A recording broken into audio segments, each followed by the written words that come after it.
નમસ્કાર. આજના આત્મીય નિમંત્રણને માન આપીને આજનો જે કાર્યક્રમ છે સુખદ પારિવારિક સંબંધો સાથે બાળકોનો સર્વાંગી વિકાસ, આવા એક મહત્વના કાર્યક્રમમાં ઉપસ્થિત સુરેશ કાકા, આમંત્રિત અમારા સુગ્ય વાલીશ્રીઓ, મિત્રો, આપ સર્વેનું ફરીથી સ્વાગત કરું છું. હવે મને સુરેશભાઈનો પરિચય આપવાનો કીધું છે, સુરેશ કાકાનો, પણ કેટલાક પરિચય એવા હોય છે કે જે શબ્દોમાં સમાઈ શકતા નથી અથવા શબ્દોથી સમજાવી શકાતા નથી, છતાં પણ પરિચય આપવાનો છે. તો એ પહેલાં બે નાના પરિચય પણ આપી દઉં. એક તો અમારા સતીશભાઈ અને ગિરીશભાઈ પણ અહીં ઉપસ્થિત છે, પાછળ બેઠા છે. તો આ કાર્યક્રમમાં એ પણ ખૂબ એમનો સહયોગ રહ્યો છે. સાથે સાથે ઢીમા બાજુના ગામથી અમારા હેમાણી સાહેબ અને એમના ભત્રીજા જે ગાંધીનગર યુનિવર્સિટીમાં ડાયરેક્ટર છે એ પણ ઉપસ્થિત છે. પાટણ એન્જિનિયરિંગ કોલેજમાંથી મેહુલભાઈ પણ છે અને ડૉક્ટર સાહેબ પ્રકાશભાઈ મોદી પણ ઉપસ્થિત છે. આપ સર્વેનું સ્વાગત કરું છું. હવે મુખ્ય પરિચય આપું તો ઉપસ્થિત અભિભાવકગણ, મહાનુભાવો, આજે હું આપની સામે એવા વ્યક્તિત્વને રજૂ કરવાનું સૌભાગ્ય અનુભવું છું જેમનું જીવન વિસ્તાર, કાર્યક્ષેત્રની ઊંચાઈ અને આંતરિક પ્રકાશ ત્રણેય મળીને શ્રેષ્ઠતાનું જીવંત સ્વરૂપ સર્જે છે. સારો પરિચય આપવા માટે કદાચ પોતાને યોગ્ય સાબિત કરવું પડે, પરંતુ આજે હું યોગ્ય છું કે નહીં એ પ્રશ્ન છોડીને માત્ર એક શ્રેષ્ઠ વ્યક્તિ આપની સામે મૂકવાનો પ્રયત્ન કરું છું. તો સુરેશ કાકા બાળપણથી જ પ્રતિષ્ઠાના શિખરો સર કરી રહ્યા છે. આપ ધોરણ 1 થી 10 સુધી સતત પ્રથમ ક્રમાંકે રહ્યા છો. ધોરણ 12 સાયન્સમાં મણિનગર સેન્ટર ફર્સ્ટ. તો આવી પ્રતિભાની તેજસ્વી શરૂઆત આપે કરી છે. આપ gold medalist LD college of engineering, આપ સિવિલ એન્જિનિયરિંગમાં ગોલ્ડ મેડલ, શૈક્ષણિક શ્રેષ્ઠતાના સપ્રમાણ ઝળહળતી સિદ્ધિઓ આપે મેળવેલી છે. ધોરણ 8થી જ વાંચનની તીવ્ર ઝંખના આપમાં રહેલી છે. પુસ્તક વાંચવાની તાલાવેલી એ સ્કૂલ પ્રિન્સિપાલોએ લાઇબ્રેરી સંભાળવાની જવાબદારી આપી દીધી. ત્યારે ફ્રી ટાઈમમાં પુસ્તકો વાંચતા જ્ઞાનનો દીપક બાળપણથી જ પ્રજ્વલિત થયો છે. આપ 70 દેશોમાંથી પ્રથમ ભારતનો ગર્વ એટલે હોલેન્ડમાં માસ્ટર અભ્યાસ દરમિયાન 70 દેશોના વિદ્યાર્થીઓમાંથી પ્રથમ સ્થાન મેળવી અને વિશ્વમાં ભારતનું નામ ઉજળું કરનાર ત્યાંથી આપણે પીએચડી પણ કરી છે. યુનેસ્કો, યુનિસેફ સહિત 200+ સંગઠનો સાથે આપે કામ કર્યું છે. રાષ્ટ્રીય અને આંતરરાષ્ટ્રીય 200થી વધુ મલ્ટીનેશનલ કંપનીઓ અને એનજીઓ સાથે strategic planning, employee training, skill development અને કંપની પરફોર્મન્સ સુધારવામાં વિશિષ્ટ યોગદાન આપે આપ્યું છે. સમાજના સ્વાસ્થ્યને નુકસાન પહોંચાડતી કંપનીઓની લાખોની ઓફર છતાં સિદ્ધાંતને સર્વોચ્ચ રાખીને તેવી કંપનીઓ સાથે કામ ન કરનાર આ છે તેમની અસલ જવાબદારી, ઈમાનદારી, જેને સેલ્યુટ છે. આંતરરાષ્ટ્રીય શાંતિ માટેનું પણ આપનું યોગદાન રહ્યું છે. વર્ષ 2000માં યુનિવર્સલ પીસ ફેડરેશન તરફથી આપને યુનિવર્સલ પીસ એવોર્ડ પણ એનાયત થયેલો છે. વર્ષ 1995માં યુએસએ ખાતે international peace and understanding award આપને પ્રાપ્ત કરી તેમણે ભારત માતાને ગૌરવ ભૂષિત કર્યા છે. આપ પ્રકૃતિ પ્રેમ અને આંતરિક યાત્રામાં પણ ખૂબ આગળ છો. વાંચન, ટ્રેકિંગ, બર્ડ વોચિંગ અને પ્રકૃતિના સાનિધ્યમાં જીવવું આ તેમની દૈનિક આધ્યાત્મિક સાધના રહી છે. વેદ, ભાગવદ્ ગીતા, જૈન દર્શન, ભારતીય દર્શનનો પણ આપે ઊંડો અભ્યાસ કર્યો છે. આ Plato, Socrates, Aristotle, Rousseau, Montessori, Hume Kant, Karl Marx વગેરે પશ્ચિમી વિચારકોની ઊંડી સમજ આપ ધરાવો છો. તેમજ ભારતીય મહાન વિચારકો કબીર, નાનક દેવજી, તુલસીદાસ, રામકૃષ્ણ પરમહંસ, કૃષ્ણમૂર્તિ, ગીજુભાઈ, ઓશો, મહાત્મા ગાંધી વગેરેનો પણ આપે ગહન અભ્યાસ કરેલો છે. તાજેતરમાં મધ્યસ્થ દર્શન એટલે કે અસ્તિત્વ એ જ સહ અસ્તિત્વમાં લીન રહી તેને લોક ભોગ્ય બનાવવા આપ સક્રિય છો. સમાજમાં સ્વસ્થ માનસિકતા સાથે સુખ, શાંતિ, આનંદ અને સમૃદ્ધિ સ્થપાય માટે પોતે પોતાના જીવન સમર્પિત કરેલ છે. જે માટે સમાજમાં સ્કૂલો, કોલેજો, યુનિવર્સિટીઓમાં સરકારમાં નિઃશુલ્ક સેવા આપ આપી રહ્યા છો. શિક્ષકતા તેમના માટે વ્યવસાય નહીં પરંતુ આનંદ, ઉત્સાહ અને કરુણા અને માનવત્વની ઉચ્ચતમ અભિવ્યક્તિ છે. આજે હું ખૂબ જ ગૌરવથી આમંત્રણ આપું છું એક અત્યંત પ્રમાણભૂત, જ્ઞાન સંપન્ન, ઉર્જાવાન, સંવેદનશીલ અને ભારતના સાચા પ્રતિનિધિ, પ્રેરક એવા શ્રી ડૉક્ટર સુરેશભાઈ પટેલને મંચ પર આપ બિરાજમાન છો. જોરદાર તાળીઓથી આપનું અમે સ્વાગત કરીએ છીએ. એની સાથે એક મારો નાનો અનુભવ પણ જોડું.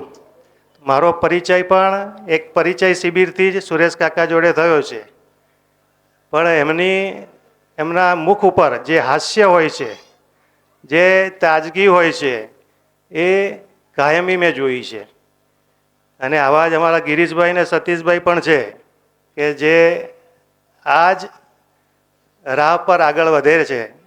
તો આ સુરેશ કાકા આપને આ મંચ અમે સમર્પિત કરીએ છીએ. આપ આગળ સંભાળો.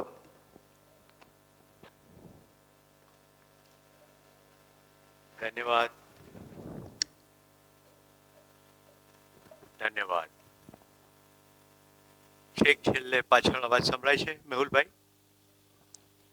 હું બોલું એ પહેલા મારી એક શરત છે. તમે મારા માઇકને હળી કરો, બે બાજુ પાળશો ને? આપણે જ્યારે નિશાળમાં ભણતા હતા, આમાં જેટલા મોટા છે બધા પોતાની જાતને નિશાળમાં ભણતા તે યાદ કરવાનું. નાનેરાઓ તો ભણી જ રહ્યા છે, રાઈટ? તો ભણતા હતા અને પલાઠી વાળીને બેઠા હોય અને પછી શિક્ષક કે આગળ આવો, તો કેવી રીતે ટાંટિયા ઘસતા ઘસતા આગળ આવતા હતા? એવી રીતે આગળ આવી જાઓ અત્યારે તાત્કાલિક, બે બાજુથી. મજાક નથી કરી રહ્યો મેં, એટલે તો શરત કીધું. નજીક આવો.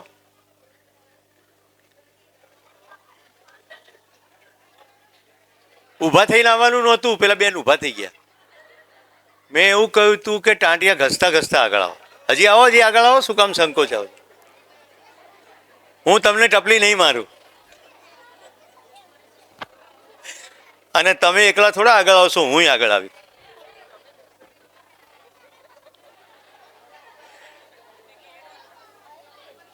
તમે લોકોએ કઈ વાંક છે? તમારો કઈ વાંક છે તો આવો ને. ટાંટિયા ઘસતા ઘસતા આગળ આવવાનું કીધું.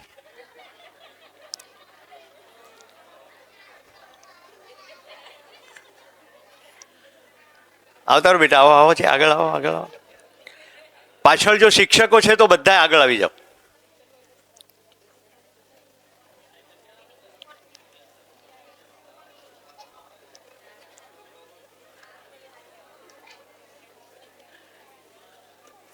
હા, આગળ આવવાનું કેટલું સિમ્પલ છે.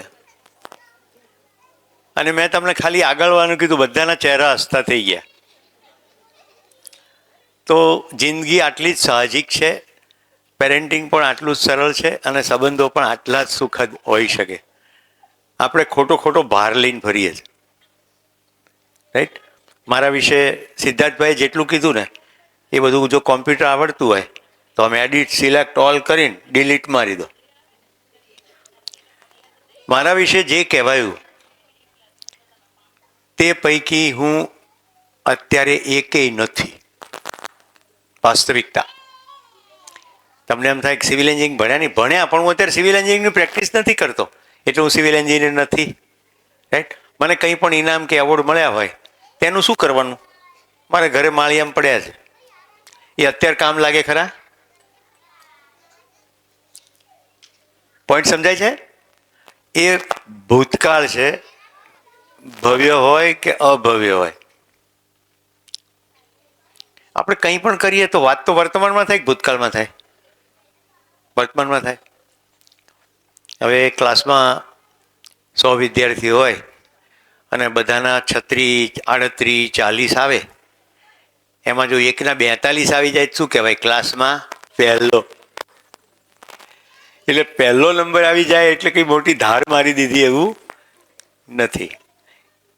ઘણીવાર શું થતું હોય કે આવો પરિચય અપાય ત્યારે જે પરિચય આપનારો એના હૃદયમાં તો કૃતજ્ઞતાનો ભાવ હોય, પણ સાંભળનારા જરા જુદી રીતે સાંભળે. એટલે પહેલેથી ચોખવટ કરી દીધી કે ભૂતકાળ છે, અત્યારે હું શું છું અને શું કરું છું એ જ મહત્વનું છે. રાઈટ? તમારામાંથી કેટલા લોકોને એવું લાગ્યું કે આજે પગ ઘસવાની વાત કરી ત્યારે તમારી અંદરનું બાળક જાગી ઉઠ્યું થોડીક વાર માટે? લગભગ બધાના હાથ ઉપર થયા. રાઈટ? એ જાગી એટલા માટે ઉઠ્યું કે અંદર હતું જ, મેં કંઈ નાખ્યું નથી. આપણી અંદર એક બાળક સતત છે જ, પણ સમાજે આપણને એવું શીખવાડ્યું છે ને કે આમ કરાય ને આમ ના કરાય. હું અમદાવાદની મણિનગરની જય હિન્દ સ્કૂલમાં ભણતો હતો. અમારે એક ટીચર આવ્યા, અદબ પલાઠી મોં પર આંગળી. અદબ પલાઠી એટલે પગ ફિટ થઈ ગયા, ઊભા નહીં થવાનું. અદબ પાડી દીધી એટલે હાથ પોળા નહીં કરવાના. મોં પર આંગળી એટલે પૂછવાનું નહીં. એમાં મારો સ્વભાવ થોડો પહેલેથી જ રમૂજી રહ્યો છે એટલે હું હસ્યો આમ કરી, તો કે હી શું કરે છે? મારા બાલ્યાવસ્થામાં આ લીટી પડી ગઈ. તમે કેમ એને એવું કીધું? હું નથી અહીંયા કહેવા વાળો બેઠો, માઓને કહી દઉં અને બાપાઓને બી, તમે તમારા બાળકોને મારા આખા વક્તવ્ય દરમિયાન ટોકશો નહીં, રોકશો નહીં, ટોકશો નહીં. એ જે છે એને હું માનું છું, તમે એટલા જ એન્જોય કરો એમને. તમે એને નાના માનો છો, હું એને નાના શરીરથી જ જોઉં છું, નાના માનતો નથી. એ જેમ જેમ મારી વાત મુકાશે એટલે તમને સમજાશે. કારણ કે વર્તમાનમાં તમારી સાથે બાળકો છે, તમે સદભાગી છો. એવા કેટલાય પેરેન્ટ્સ હોય છે, કેટલા બાધા આખડી નાળિયેર કરે ત્યારે બાળક આવે. હા કે ના? તમે સદભાગી છો કે તમારી પાસે બાળક છે, તો એને માણવાના છે, એને ફિટ નથી કરવાના. આમ કરો ને તેમ કરો. તો મને આ અકસ્માત થયો કે અદબ પલાઠી મોં પર આંગળી. મને તો અકસ્માત થયો, પણ અંદર એવો હોશ બનેલો રહ્યો કારણ કે માતા પિતાએ કહેલું એ વધારે દ્રઢ હતું. મારી આખી બાલ્યાવસ્થા યાદ કરું છું, મને મારી માએ કે પિતાએ કદી ટોક્યો નથી. તો તમને એમ થાય કે આજે પેરેન્ટિંગમાં તો એ જ શીખવાડશે ને કે ટોકવાનું નહીં.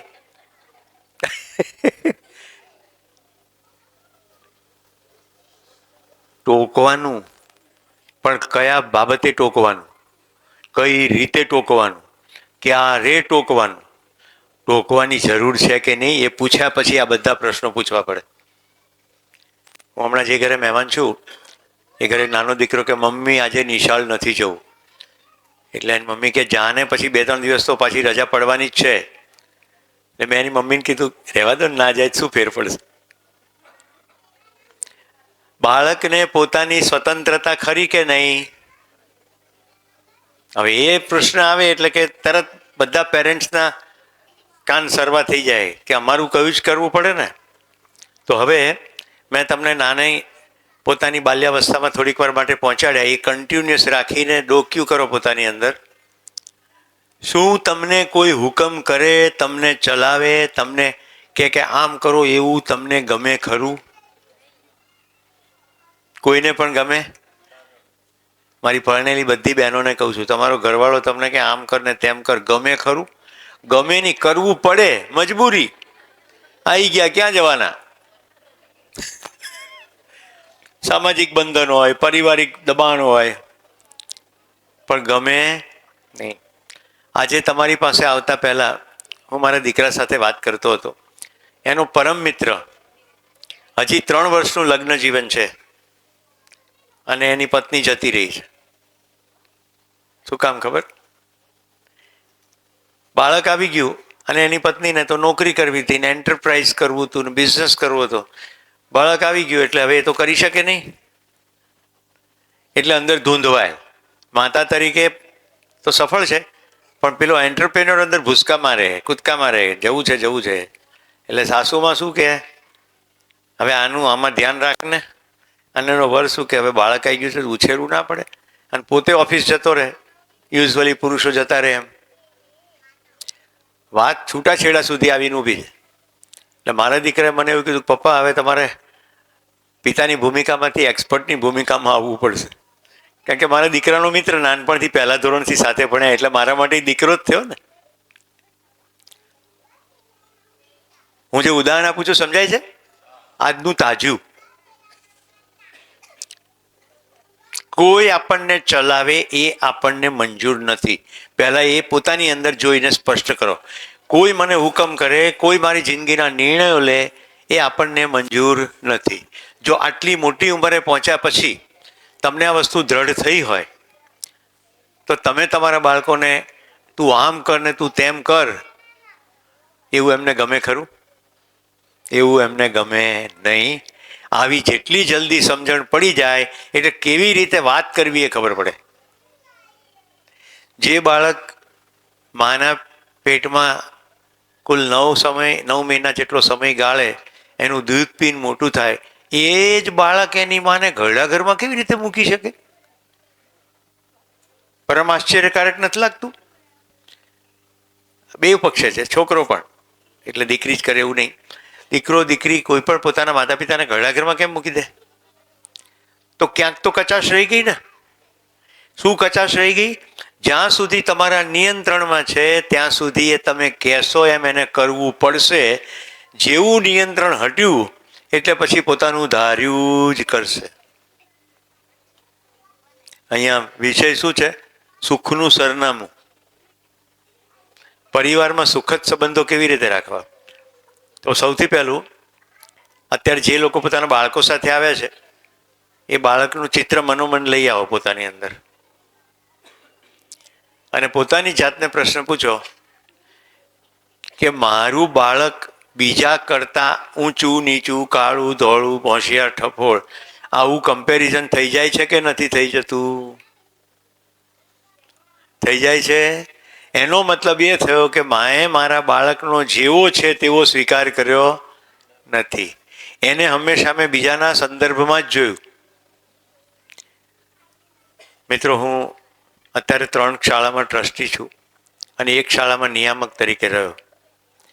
તો પેરેન્ટ ટીચર્સ મિટિંગ થાય ને તો પેરેન્ટ્સ આ પ્રશ્ન લઈને આવે કે મારા છોકરાનો 1 માર્ક કપાયો ક્યાં? આ અથર્વના 24 આવ્યા છે અને મારા છોકરાના 23 કેમ? 1 કપાયો ક્યાં? અને અથર્વની મમ્મી પાછી એમ કે 25માંથી 25 લાવે છે પણ 24 કેમ લાયો? શું હાલત થાય બાળકની વખતે? શું હાલત થાય? મારો આ માતા પિતા સ્વીકાર ત્યારે જ કરે છે જ્યારે હું માર્ક લઈ આવું, નહીં તો મારો સહજ સ્વીકાર થઈ રહ્યો નથી. જે બાળકનો ઉછેર દરમિયાન સહજ સ્વીકાર ના થાય એ નિયંત્રણની બહાર જાય પછી માતા પિતાનો સહજ સ્વીકાર કરે? હા, સંબંધની ચાવી અહીંયા છે. તમને એમ થાય કે સુરેશભાઈ બધી ડાહી વાતો કરે છે, તો બધું એમને તો હરખું ચાલ્યું હશે ને. હું ક્યારેક તમારી જેટલી ઉંમરનો નહીં હોઉં, મેં નહીં ભૂલો કરી હોય, પણ મેં ભૂલો કરી દે, તમે ભૂલો ના કરો એવું તો હું ઈચ્છું કે નહીં? મારે 2 બાળકો છે, દીકરી અને દીકરો. મારા બાપાએ નક્કી કરેલું કે મારે ડૉક્ટર થવું. મને રોક્યો નહીં, પણ આંખમાં જેમ સૂરમો આંજે ને એમ નાનપણથી બોલતા ગયા, સુરેશ તારે ડૉક્ટર થવાનું. એટલે મારા મનમાં ફિટ થઈ ગયું કે આપણે ડૉક્ટર થવાનું. એટલે 12મા ધોરણની અંદર પપ્પા મમ્મી સૂઈ જાય પછી ગણિત ને વિજ્ઞાનની અંદર હું નવલકથાની ચોપડીઓ વાંચું. કારણ કે રોક્યો નહોતો, વાંચનનો શોખ હતો અને વાંચતો જ તો હું. એમને એમ કે હવે અત્યારે ગણિત વાંચે છે. 1 માર્ક ઓછો આવ્યો. મેડિકલમાં એડમિશન ના મળ્યું, ડેન્ટલમાં એડમિશન મળ્યું. મને તો આખી જિંદગી હડેલા દાંત જોવામાં આપણને નહીં ફાવે એટલે એન્જિનિયર થઈ ગયા. મારું કહેવાનું તાત્પર્ય ખાલી એટલું છે કે આપણાથી જે ના થયું એ આપણા બાળક પાસે આપણે કરાવવા ઈચ્છીએ. પણ હું પરણ્યો, મારી દીકરી આવી ત્યારે મને આવી સમજણ નહોતી. એટલે મેં મારી દીકરીને ભણાવવામાં એની બાલ્યાવસ્થાના વર્ષોમાં સખ્તાઈ રાખી હતી. એ મને મોટપણે સમજાવ્યું. તમને જાણીને આનંદ થશે, મેં મારા દીકરા દીકરી બંનેની હાથ જોડીને માફી માગી છે કે તમારા ઉછેર દરમિયાન મેં જે મિસ્ટેક કરી એ હવે મને સમજાય છે, એટલે મને માફ કરજો. તો મિત્રો, મારાથી ભૂલો થઈ છે એટલે તમે એવું ના માનશો કે શું આદર્શ છે, પણ તમે એવી ભૂલ ના કરો એવું મારું કહેવાનો ભાવ છે. મારાથી સારું પણ થયું એટલે મારા બંને બાળકો સુખી છે, સફળ છે અને સારું કામ કરે છે. હું એને કોલર ઊંચા કરી શકું એવા મારા બંને બાળકો છે. સમય રહેશે તો એમના વિશે વાત કરીશ. પણ અધરવાઇઝ જે સારું કર્યું એ સારું કર્યું. એમાંનું એક મેં કહ્યું, પંખી છે એને પિંજરાની અંદર રાખો અને સરસ ચાંદીની કટોરીમાં ખવડાવો. તમને કદાચ સારું લાગે, પણ પંખીને પોતાને સારું લાગે? એને તો પિંજરાની બહાર ભલે દાણા શોધવા પડે, એ જ સારું લાગે ને. આપણે બાળકને આપણી માન્યતાના પિંજરામાં કેદ કરીએ છીએ. પિંજરું છે માન્યતાનું, અને પહેલું એમાં મુદ્દો છે માન્યતાનો. કેવી રીતે એનો ઉછેર કરવો? સતીશભાઈ, ડૉક્ટર નવીન કાકાને ફોન કરજો ને, એ મને ઘડીએ ઘડીએ ફોન કરે છે.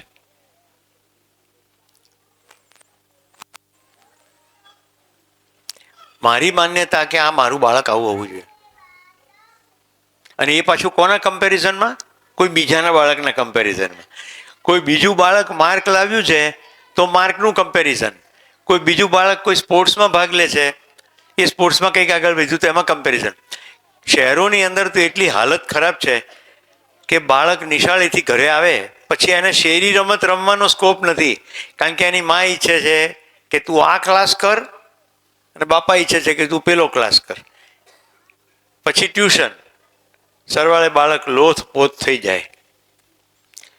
એની અંદર એટલું બધું પોટેન્શિયલ હોય કે કશું પણ કરવા સક્ષમ છે બાળક, એ ધીમે ધીમે અક્ષમ થતું જાય. પછી એના માતા પિતા પછી હેન્ડલ ના કરી શકે. હું આશા રાખું છું કે તમારે એવું નહીં થાય, કારણ કે તમે આજે મને સાંભળી રહ્યા છો. પણ સાંભળવાથી ફેર નહીં પડે, તમારે તમારી માન્યતાઓ તપાસવી પડશે. તો હવે એક પછી એક વસ્તુ હું તમને કહું છું, ધીમે ધીમે એની પર ધ્યાન દેજો. કેટલા ઈચ્છે છે કે મારું બાળક નિરંતર સુખી રહે? જોયું, મારા બે હાથ ઊંચા છે, બંને મોટા થઈ ગયા છે તોય. રાઈટ? નિરંતર સુખી રહે, હા કે ના? પાક્કી હા પાડી છે ને? પહેલા તો કેટલીક બહેનોના ચહેરા એકદમ ઉદાસ થઈ ગયા છે. હસતો ચહેરો રાખો બેન, મેં કોઈ એવો ગુનો કર્યો છે? ભાઈઓ જરા હસી રહ્યા છે, પણ બહેનો એકદમ ટેન્શનમાં આવી જાય. જો તમે ઈચ્છતા હો કે તમારું બાળક નિરંતર સુખી રહે, તો પહેલા તમને તો ખબર હોવી જોઈએ કે નહીં કે નિરંતર સુખી કેવી રીતે રહેવાય. સાહેબે પરિચયમાં એમ કીધું સુરેશભાઈ હસતા રહે છે, તો તમને એમ થાય કે મારે કોઈ પ્રશ્ન જ નહીં હોય? પ્રશ્ન તો હોય જ ને. તો પ્રશ્ન હોય એ મોટી પીડા નથી, પ્રશ્નનું સમાધાન ના હોય એ પીડા છે. દાખલા તરીકે હું ગાંધીનગર રહું છું, મારા માટે પ્રશ્ન આવીને ઊભો રહે કે રાત્રે ગાંધીનગર પાછું જવાનું છે, તો મને શું જવાબ જોઈએ છે? ગાંધીનગર જવા માટે કોઈ ટ્રેન, બસ, કશું સગવડ છે? જો એનો જવાબ મળે તો કંઈ પીડા નથી.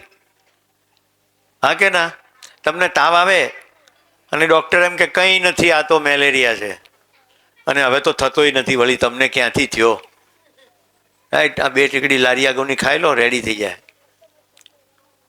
આમ સ્ટેથોસ્કોપ મૂકીને કે તમને ખાંસી આવતી, હું હાલે આવો છો, કશું છે નહીં, જતા રહો, તો તમને કોઈ પીડા નથી.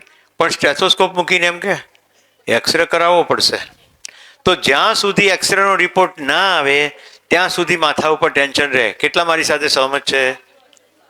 હા, સાચી વાત છે ને? તો આપણામાંથી કોઈ સમસ્યાથી પીડિત નથી, સમસ્યાનો ઉકેલ નથી, પીડા એની છે. જે લોકોની દીકરીઓ હશે મોટી થઈ ગયેલી, એટલે બેન કેવું હોય ઘરમાં, તો બેનના લગ્ન બાકી છે એ પ્રોબ્લેમ નથી. મૂર્તિઓ હરખો મળતો નથી, ઉકેલ નથી, એ પ્રોબ્લેમ છે, એ પીડા છે. તો બીમારી હોય, અભ્યાસ હોય, કોઈ પણ સંબંધના મુદ્દા હોય, એમાં જે પણ મૂંઝવણ છે એનો ઉકેલ મારી પાસે નથી, એની પીડા છે. તો હવે આ સુરેશભાઈ કેમ હસે છે? એનું એકમાત્ર કારણ છે કે જેટલા પ્રોબ્લેમ છે એ બધાના સમાધાન ખબર છે, અને જે પ્રોબ્લેમ હજી આવ્યા નથી અને ભવિષ્યમાં આવશે એના પણ સમાધાન નિશ્ચિત જ છે. કારણ કે પૃથ્વી ઉપર માનસ જાત 855 કરોડ માણસો અમુક રીતે જ વિચારે છે, અમુક રીતે જ બોલે છે અને અમુક રીતે જ કરે છે, એ ખબર પડી ગઈ છે. એટલે માણસ કેવી રીતે વર્તશે ખબર પડે તો પછી તમને કશું આશ્ચર્ય થાય નહીં. તમે રેલવેમાં પ્રવાસ કરો છો ને, ક્યારેક બસમાં પ્રવાસ કરો છો? બસમાં ને રેલવેમાં તમે ફાટલી સીટો જુઓ છો? હા કે ના? પછી ગંદા ટોયલેટ જુઓ છો ટ્રેનમાં? હા કે ના? જુઓ છો ને? એસટી ડીપો ગંદા જુઓ છો કે નહીં? તમે એસટી ડીપો જોઈને કદાચ મોઢું બગાડતા હશો. હું તો એવો ને એવો હસતો રહું છું, કારણ કે મને ખબર છે જ્યાં સુધી ભારતનો નાગરિક બસ સ્ટેન્ડને પોતાનું ના માને, રેલવેને પોતાની ના માને, બસને પોતાની ના માને, ત્યાં સુધી ગંદી કરે. બધા પોતાના ઘરને ગંદુ કરતા નથી, ચોખ્ખું જ રાખે છે. હા કે ના? કેળું ખાધું, છાલ બારીની બહાર, ઘર મારું પણ દેશ મારો નહીં, એટલે કચરો બહાર ફેંક્યો. 47માં આઝાદ થયા, હજી આપણે કચરા ગાડી દોડાવવી પડે. હા કે ના? સમજાય છે ને?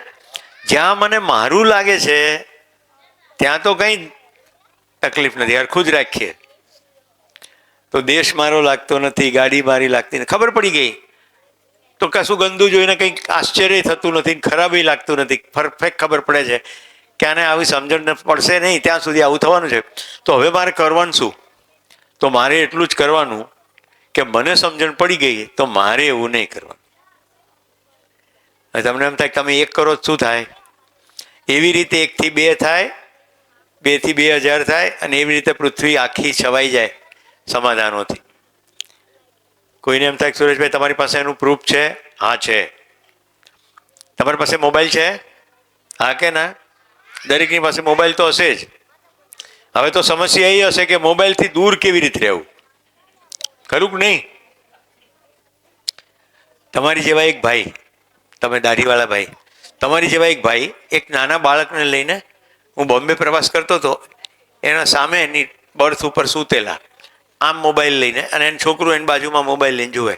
થોડીક વાર પછી ભાઈ ઝોલે ચડે તો હાથમાં મોબાઈલ ને પછી મંડે ઊંઘવા, આમ પોઝિશન. તો એને છોકરાએ ધીમે રહીને મોબાઈલ લઈ લીધો અને પછી એને કામ ચાલુ રાખ્યું. પેલા ભાઈ ઊંઘી ગયા.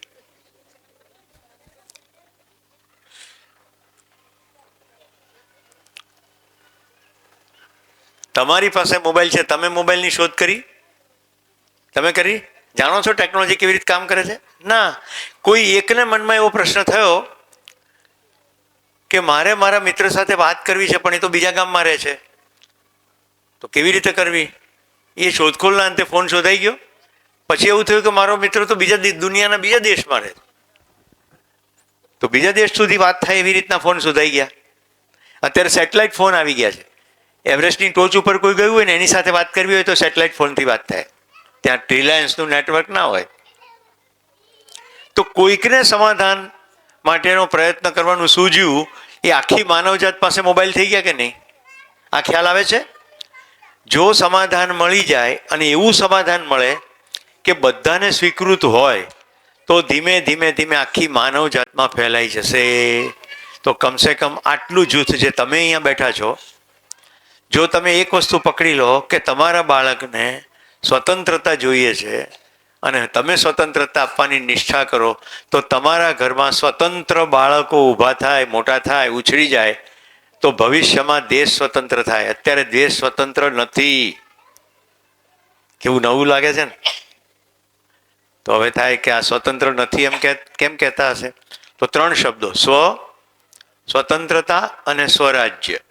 સ્વ, મને મારી પોતાની ઓળખ થાય અને હું મારા નિયંત્રણમાં હોઉં, કોઈ બીજું મને નિયંત્રિત કરે એમ નહીં.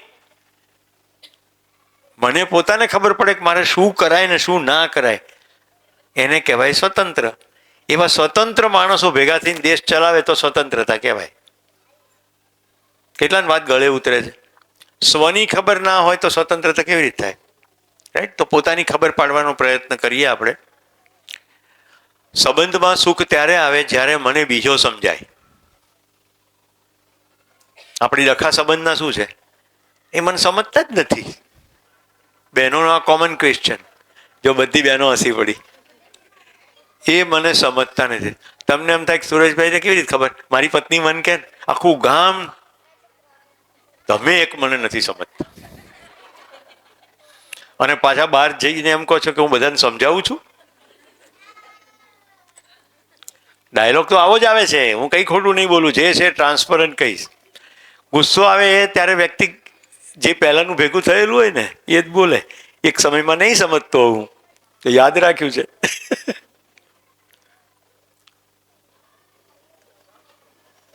મેં મારી સ્કૂલે જતી દીકરીને પ્રશ્ન પૂછ્યો, ત્યારે 4થા ધોરણમાં હતી, કે બેટા હું એવું શું કરું કે તને એમ લાગે કે હું તને બહુ પ્રેમ કરું છું? તમને થોડું વિચિત્ર લાગશે, પણ મારો વ્યવસાય એવો રહ્યો કે મારે બધાને સમજાવવાનું, મેનેજમેન્ટના કન્સલ્ટન્ટ તરીકે, એટલે રિલેશનશિપ વર્ષોથી સમજાવતો હતો. એટલે મને થયું મારા ઘરમાં જ કરવા દો ને પ્રયોગ. તે મને શું કે મારી સ્કૂલની રિક્ષા જ્યારે આવે છે ત્યારે મારી મમ્મી મને ઠેઠ ગેટ સુધી મૂકવા આવે છે. તમે ઘરમાં જ બેઠા હો છો અને વરંડા તો આટલો બાજુમાં જ છે. જો તમે બહાર ગેટ સુધી ના આવો તો કંઈ નહીં, પણ વરંડામાં આવીને મને છેલ્લે આવજો કહો ને તો મને એમ લાગે કે તમે મને પ્રેમ કરો. લ્યો, હવે બધી કાળજી કરવા છતાં આવું કેમ છે? કારણ કે એનું નિશાળે જવાનું છે, ઘરથી 6 કલાક દૂર છે, અને એનો બાપ અહીંયા સામે બેઠો છે, એને પડી નથી એવું એના મનમાં બેસી જાય છે. હું તમને સંબંધના ફાઇનલ ડાયમેન્શન સમજાવું છું. જે બોલ્યા નથી એવું એને સાંભળી લીધું. હું મારી દીકરીને, એક જ દીકરી છે, ખૂબ ચાહું છું, પણ એને એમ લાગે છે તો મારે વાત કરી તો ખબર પડે ને. મેં એ દિવસથી છાપું મૂક્યું પડતું કે આપણે સવારમાં છાપું વાંચવું નથી, આ જવાબ ઉપર જ કામ કરવું છે. એટલે એ ઉઠે ને નિશાળે જાય ત્યાં સુધી મારું એની ઉપર જ ધ્યાન હોય. એની સાથે હું નાની મજાક મસ્તી કરું, રાઈટ, તૈયાર થતી હોય, એના દફતરમાંથી 2 ચોપડીઓ કાઢીને મૂકી દઉં, અને પછી કોઈ પેલી મેં ત્યાં મૂકી જવું, વાંચતો હતો. એને જવાનો ટાઈમ થઈ જાય, ચોપડીઓ ભરે. અમારી બંને વચ્ચે સંવાદ ચાલુ થઈ ગયો. આજ સુધી ચાલે છે. પરણીને સાસરે જતી રીત હોય તો મુખ્ય મુદ્દો છે સંવાદ. સંવાદ સમજાય છે ને? વાતચીત. આપણે સંવાદ કરીએ છીએ કે વિવાદ કરીએ છીએ? હવે સંવાદ અને વિવાદ સમજી લઈએ. આમ હોવું જોઈએ, આમ જ હોવું જોઈએ એવું 2 જણા સામ સામે કહે ને એને વિવાદ કહેવાય. અને 2 ભેગા થઈને એમ વિચારે કે ચલો આપણે જોઈએ ખરેખર શું હોવું જોઈએ. બેયની સહમતિ થઈ જાય તો સંવાદ, નહીં તો વિવાદ. તો આપણે મૂળ મુદ્દા ઉપર પાછા આવીએ. મેં તમને એવું કહ્યું કે મારી જિંદગીમાં જેટલા પ્રશ્નો છે એ પ્રશ્નોના મારી પાસે સમાધાન છે, અને જે પ્રશ્નો ભવિષ્યમાં આવશે મને ખબર છે કે માણસ જાત તો આવી રીતે જ કરે. તમને ઈરાન અને ઇઝરાયલના યુદ્ધથી આશ્ચર્ય થતું હશે, મને જરા પણ આશ્ચર્ય થયું નથી. ઈરાન, ઇઝરાયલ, આરબ, પેલેસ્ટાઇન, યહૂદી વચ્ચેની જે બબાલો છે એ બબાલોની મને વર્ષોથી ખબર છે. યહૂદી પ્રજા આખી દુનિયામાં ત્રાસિત થઈને ઇઝરાયલ નામનો દેશ બનાવવા માટે ભેગી થઈ, પણ જ્યાંથી એને ખદેડવામાં આવ્યા હતા એ બધા લોકોના મનમાં હજી વૈમનસ્ય હતું. ક્યારેક આની પાસે વધારે હથિયાર આવ્યા, ક્યારેક આની પાસે આવ્યા, ક્યારેક આને તક મળી ગઈ. આમ ખીટપીટ ચાલે છે.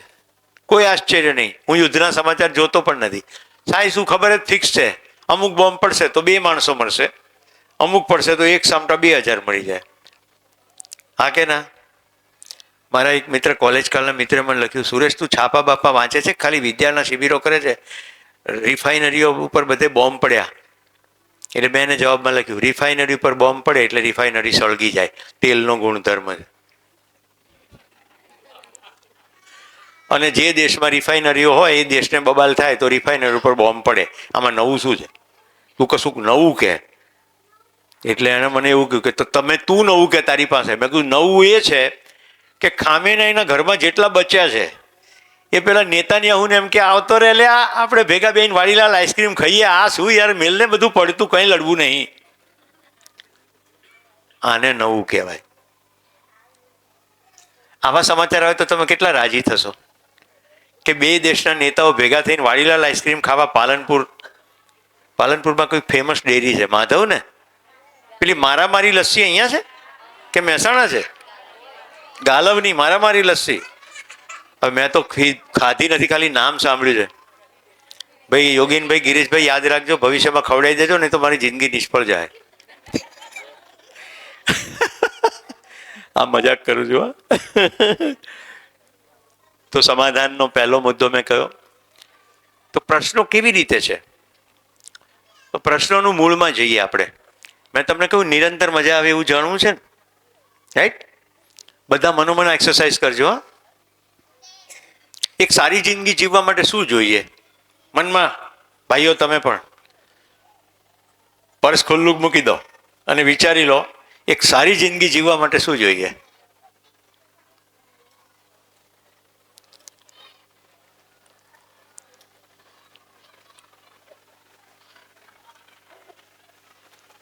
એક સારી જિંદગી જીવવા માટે શું જોઈએ?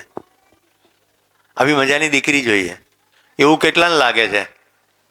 જો આવ્યું હોય તો, બત્તી થઈ હોય તો. એક સારી જિંદગી જીવવા માટે મીઠા સંબંધ જોઈએ, હા કે ના? કેટલા સહમત છે? બેસો બેટા. એના મા બાપને ધન્યવાદ છે કે દીકરીમાં એ સંસ્કાર નાખ્યા કે કોઈ પણ અજાણી વ્યક્તિ પ્રેમથી બોલાવે તો પ્રેમ પારખી શકે છે, ચહેરો ભલે ના પારખાતો હોય, રાઈટ? તો સારી જિંદગી જોવા માટે તમારી કલ્પનામાં આટલું આવ્યું હશે: ઘર આવવું જોઈએ સારું, રાઈટ? મકાન, ગાડી, તંદુરસ્તી, સંબંધો, પૈસા, હા કે ના? આ બધું આવ્યું? હવે હું જે કહું છું એની પર ધ્યાન દેજો. ખાવા સારું જોઈએ કે નહીં જોઈએ? જોઈએ ને? મારી લસ્સીની હમણાં જ વાત કરી. ખાવા સારું જોઈએ. ખાવાનું સારું સતત જોઈએ કે દિવસમાં 3-4 વાર જોઈએ? તમે 2 વાર, બહુ સંતોષી નર સદા સુખી. ખાવાનું દિવસમાં 3-4 વાર જોઈએ કે સતત જોઈએ? 2, 3, 4 વાર. સતત તો ના જોઈએ ને, કે સવારે 8 વાગ્યાથી ખાવાનું ચાલુ કર્યું એ રાતના 8 સુધી ખાધે જ ગયા, વચ્ચે વચ્ચે કોલ આવ્યો તો જઈ આવ્યા, વળી પાછું ખાવાનું ચાલુ જ રાખ્યું. આવું થાય? ના થાય, રાઈટ? તો ખાવાનું જોઈએ ખરું, પણ સતત ના જોઈએ. નંબર 2, ગાડી જોઈએ ખરી, સતત જોઈએ કે ક્યારેક ક્યારેક જોઈએ? કોઈ ગાડીમાં સતત બેહી રહે? ગાડી પણ સતત ના જોઈએ. ટેલિવિઝન પણ સતત ના જોઈએ. મોબાઈલ પણ સતત ના જોઈએ. મિત્રો, તમે મારા શિબિરમાં આવો ને તો આવી રીતે હું જવાબ ના આપું, તમને બોલાવડાવું. પણ અત્યારે આપણે સમયની મર્યાદા અને તમારું ડિસ્ટન્સ, મેં કેટલાયને પગ ઘસીને આગળ આવવાનું કીધું, પણ કેટલાક તો ના જ આવ્યા.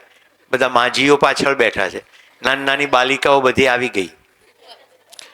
મેં કહ્યું તું નાનું બાળક અંદર છે. બધા માજી પ્રણામ.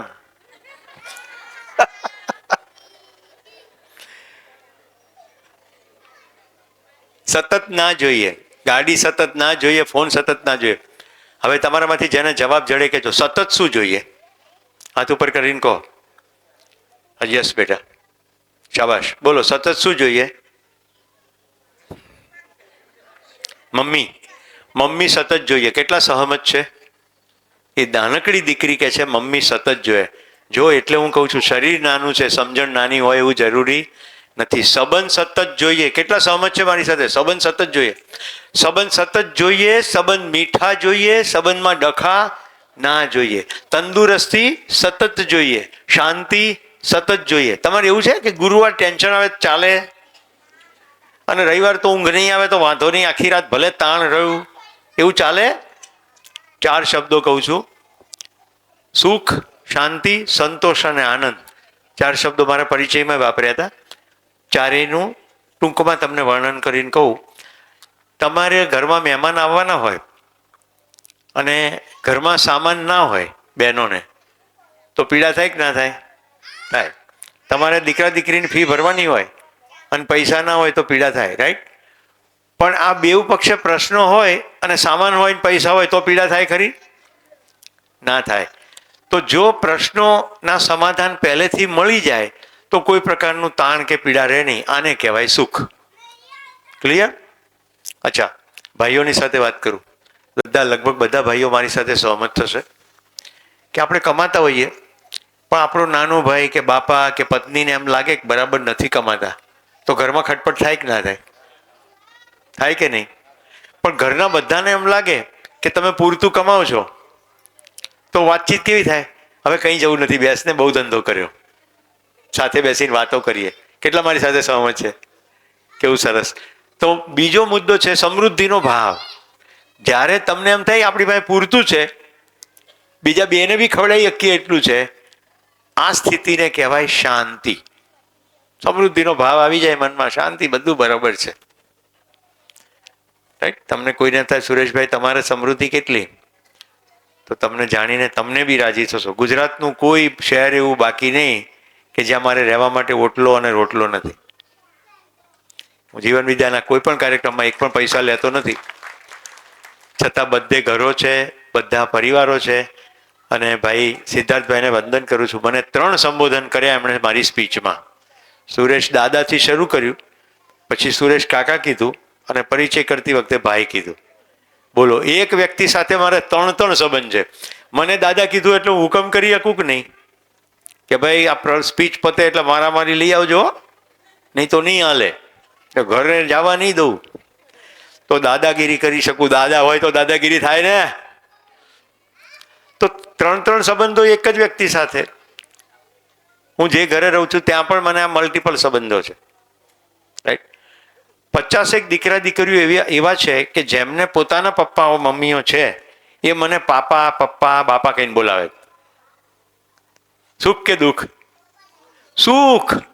હું મારી પત્નીને મજાકમાં કહું કે તને સગર્ભા બનાવ્યા વગર 50 બાળકોની બા બનાવી દીધી. રાજી થઈ જા, રાજી. ટેન્શન શું લે? કારણ કે જે મને પિતા માને એટલે ઓબ્વિયસલી મારી પત્નીને માની જેમ જ જોવે. તો સમૃદ્ધિ, સંબંધોમાં સમૃદ્ધિ,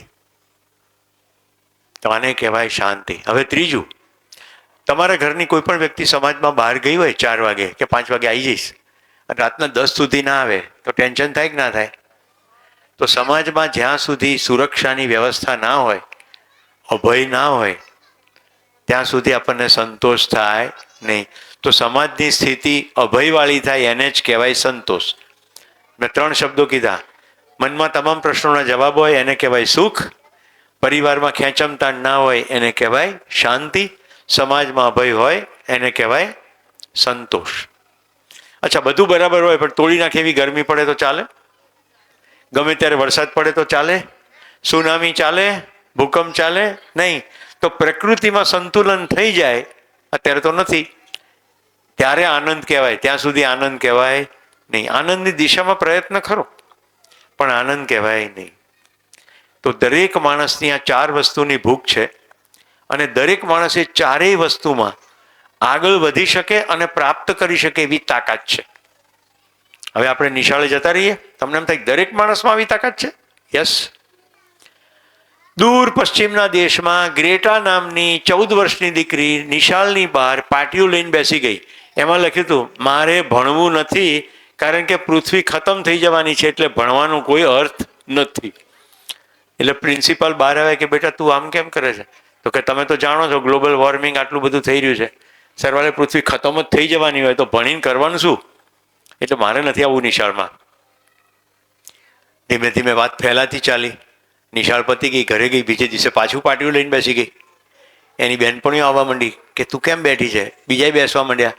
ગામના મેયર આવ્યા. એમ કરતાં કરતાં વાત વાયરે ચડી ગઈ. યુનાઇટેડ નેશન, સંયુક્ત રાષ્ટ્ર સંઘની મુખ્ય સભામાં ગ્રેટા, એનું નામ છે ગ્રેટા થનબર્ગ, એને બોલાવવામાં આવી અને એને દુનિયાના નેતાઓને ખખડાવી નાખ્યા રોતા રોતા કે તમને શરમ નથી આવી? તમે મારું બાળપણ છીનવી લીધું છે અને તમે ઇકોનોમિક ગ્રોથની વાત કરો છો? આ પૃથ્વી ખતમ થવા બેઠી છે, તમે આવા નિર્ણયો લો છો? હું તમને મુદ્દો શું કહી રહ્યો છું? દરેક વ્યક્તિમાં આ ક્ષમતા છે કે આખી પૃથ્વીને બચાવવા સુધીનો વિચાર કરી શકે. આપણા બાળકમાં આ ક્ષમતા છે. મને તો એટલો રોમાંચ થયો. યોગીનભાઈ, સિદ્ધાર્થભાઈ, હું અભિનંદન આપું છું આખા કાર્યક્રમને, તમારા આયોજન. આટલી નાનકડી દીકરી જો એમ કહેતી હોય કે મમ્મી સતત જોઈએ, મતલબ કે એનું ધ્યાન સંબંધ ઉપર છે. ચોકલેટ સતત ના જોઈએ, આઈસ્ક્રીમ સતત ના જોઈએ, પણ મમ્મી સતત જોઈએ. હવે આટલી પારમિતા લઈને બાળકો આપણી વચ્ચે આવે છે, આપણે એને શું આપીએ? મહેરબાની કરીને આજથી માર્કની સરખામણી કરશો નહીં, નંબર 1. નંબર 2, જેમ તમને મેં પ્રશ્નોના સમાધાન કીધા એમ બાળકોને પ્રશ્નો હશે કે નહીં? એની માટે આપણી શું તૈયારી? બાળકોના સવાલના જવાબ માટે આપણી તૈયારી કરી. જો આપણી તૈયારી નથી તો આપણે શું જવાબ આપીશું? તો બાળક કેવી રીતે મોટું થશે? મારા પિતા પાસે સમાધાન નથી, મારી મા પાસે સમાધાન નથી, કાકાને જઈને પૂછે એને સમાધાન નથી, તો બાળક સરવાળે એવી જગ્યાએ પહોંચી જશે કે ક્યાંય સમાધાન નથી, ખાલી સમસ્યા જ સમસ્યા છે.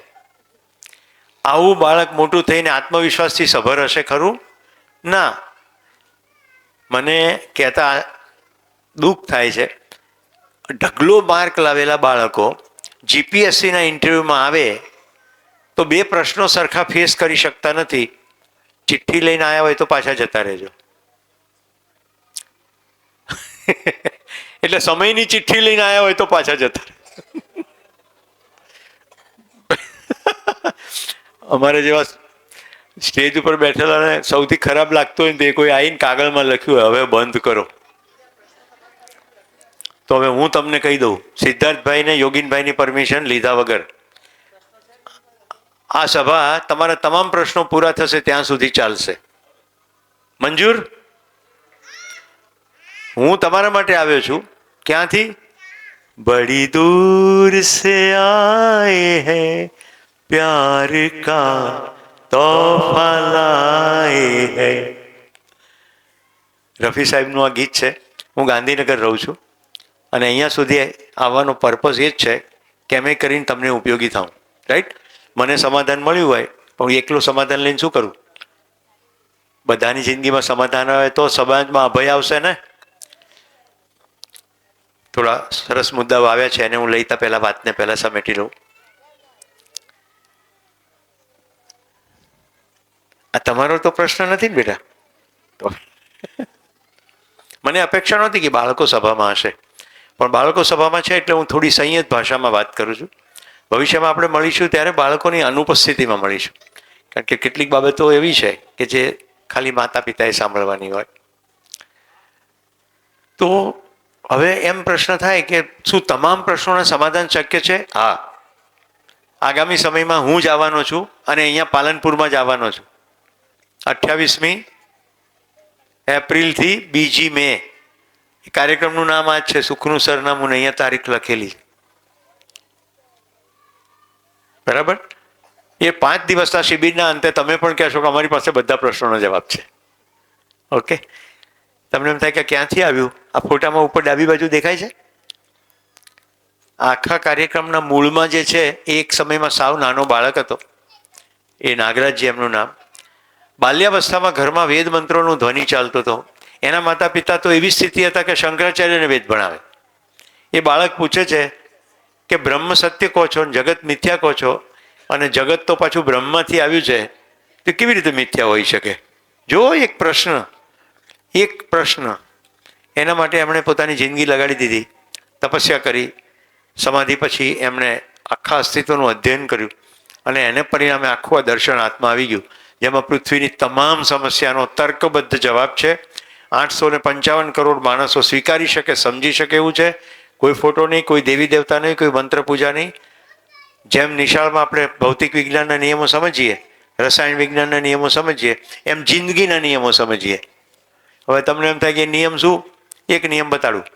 તમે આમ જતા હો અને તમારી આગળ કોઈ નાનકડું બાળક પડી જાય તો તમારામાંથી કોઈ એને લાત મારશે? શું કરીશું? ઊભું કરશું. સંસારમાં કોઈને પણ પ્રશ્ન પૂછો તો એક જ જવાબ આવે, આ નિયમ છે. કોઈ માણસ બીજા માણસને દુઃખી જોઈને કદી સુખી થઈ શકે નહીં. એ દુઃખ દૂર કરી શકે કે નહીં કરી શકે એની તાકાત ઉપર છે, પણ એનો પ્રયત્ન તો એવો જ હોય. તો જીવન વિદ્યામાં તમને સમાધાન થઈ જાય. બીજો મુદ્દો છે સમૃદ્ધિ. મેં જ્યારે જીવન વિદ્યા શિબિર કરી ત્યારે મારી દીકરી પરણી નહોતી, એટલે મને થયું કે મારી દીકરીને આખી જિંદગી મારે સુખી જોવી હોય તો એને સમજણ પડી જવી જોઈએ. મને પડી ગઈ છે. મેં એને કરિયાવરમાં સોનાનો દાગીનો નહીં, જીવન વિદ્યાનો શિબિર ભેટ આપ્યો. જો સહેજ સમજણ પડે તો શું થાય? એના લગ્ન નક્કી થયા. એની સાસુ કે બેટા તમારા માટે અમે જે દાગીના કર્યા છે એ તમે જોવા આવી જાઓ. તો કે તમે ફોટા મોકલે એટલો પૂરતો છે, મારે જોવા નથી. તો કે ના, એકવાર જોવા આવો ને ઘરે. તો કે હું જોવા આવું, પણ તમારા એક દાગીનાને હું પસંદ કરીશ અને એ તમારે મને આખી જિંદગી માટે આપી દેવાનો, પછી પાછો નહીં માગવાનો, મંજૂર હોય તો જ આવું. તો કે હા, વચન આપવું છો? વચન. તમારો સૌથી કિંમતી દાગીનો તમારો દીકરો છે, હવે એને સાચવવાની જવાબદારી આખી જિંદગી મારી છે. મારે બીજું કોઈ પિત્તળનો સોનાનો દાગીનો જોઈતો નથી. હવે વિચારો, એના સાસુ સાથે કેવા સંબંધો હશે? આવતા પહેલા વહુ એમ કે તમારા દીકરાને હવે આખી જિંદગી હું સાચવીશ, અને એ જ દાગીનો છે, પેલી તો ધાતુ છે. સમજાય છે તમને સંબંધનું સુખ? હું મારી દીકરીને મારા જમાઈને મારા વેવાઈ સાથે બેઠો ને તો તમને ખબર ના પડે મારી દીકરી કોણ છે, જમાઈ કોણ છે. એવા મીઠા સંબંધો બધે જ ચારે જણાની વચ્ચે અને 6 એની વચ્ચે છે, કારણ કે સમજાઈ ગયું. ત્રીજું ડાયમેન્શન, સમાજની અંદર વ્યવસ્થા આપણે કરીશું ને કે કોઈ બીજું કરશે? આપણે જ બાળકો કરશે ને. ભય કેવી રીતે આવે? આપણા બાળકો વિશ્વાસથી વર્તતા શીખે. હમણાં અમારે ત્યાં મહેમાન આવ્યા હતા, ક્યાં ઠેઠથી? અમરકંટકથી. એની દીકરી નાનકડી અનુભૂતિ, એણે કહ્યું કે મારી દીકરીને મેં નાનપણથી વિશ્વાસ શીખવ્યો છે. એ અમારે ઘરે આવ્યા અને દીકરી શેરીમાં રમવા જતી રહી, તો અમે કીધું આ દીકરી કંઈ નહીં કે રમીને પાછી આવતી રહેશે. મને બરોબર વિશ્વાસ છે. બાળકમાં વિશ્વાસની કેળવણી સામુદાયિક રીતે કરીશું તો આપણે સમાજમાં અભય સ્થાપી શકીશું. એક ઘટના ખરાબ ઘટે છે એટલે આપણે બધાની ઉપર આંગળી ચીંધવા માંડીએ, હા કે ના? સ્વરક્ષણ શીખવીએ પણ સાથે સાથે વિશ્વાસ પણ શીખવવો જોઈએ. એટલે મેં આના માતા પિતાને અભિનંદન આપ્યા. અને ચોથું, આપણું જે જિંદગીનું જીવવાનું વલણ છે એમાં ફરક નહીં કરીએ તો પૃથ્વી બચશે નહીં.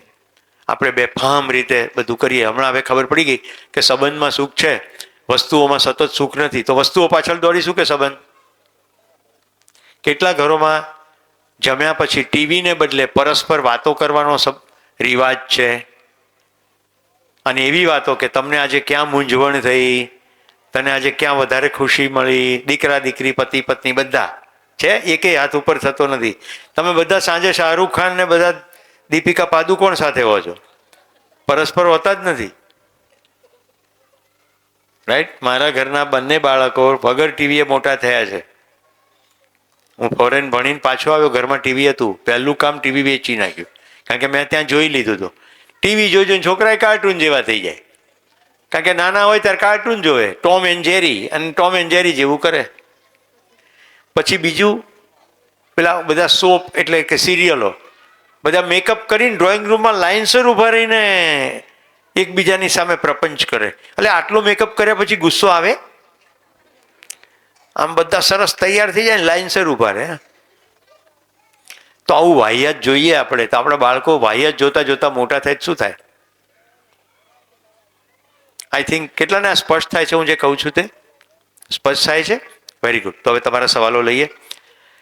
उसको पढ़ने में आलस बहुत आते, हम भी कोशिश करते हैं, आप भी थोड़ा ध्यान देना, बाकी आप भी कोशिश करते हो, उसके लिए थैंक यू.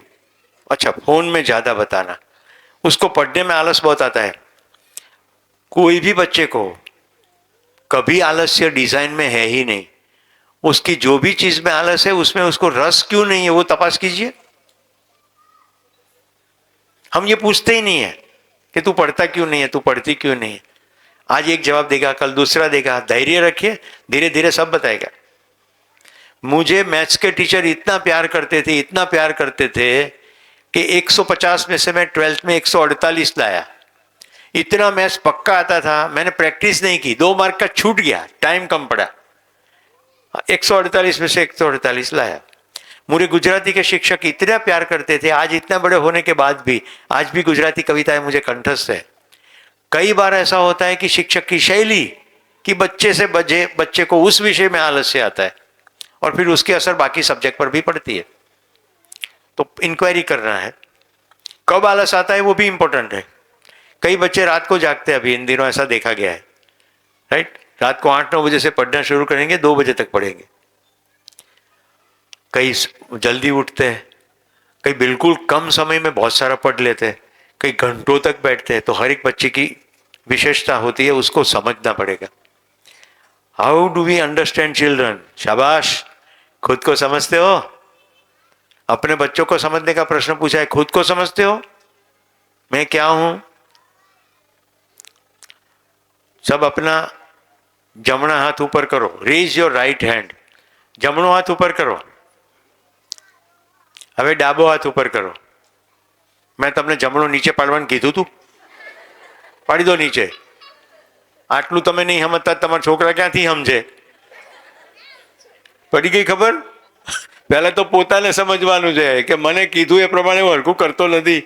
આટલું ખાઈ પીને આવ્યા પછી મારી લસ્સી પીને બેઠા છો તોય તો શું કરવાનું? સમજવા માટે પોતાની અંદર ડોક્યું કરવાનું. કેવી રીતે ડોક્યું કરવાનું? આવો શિબિરમાં સમજાવું. અત્યારે થોડું થોડું સમજાવી દઉં. આખો દિવસ જેટલા નિર્ણયો લો છો ને એમાંના મોટા ભાગના નિર્ણયો મને ગમશે શું ત્યાંથી જ આવતા હશે. બીજો નિર્ણય આવતો હશે મારે શરીર માટે શું સારું, ગરમી છે તો છાશ પીએ, તરબૂચ ખાઈએ, જરા બારી બારણા બંધ કરી દઈએ. આ નિર્ણયો છે શરીરના હિત માટે આવતા હશે. ભાઈઓના કેસમાં ત્રીજો ડાયમેન્શન વધારે હોય, લાભ.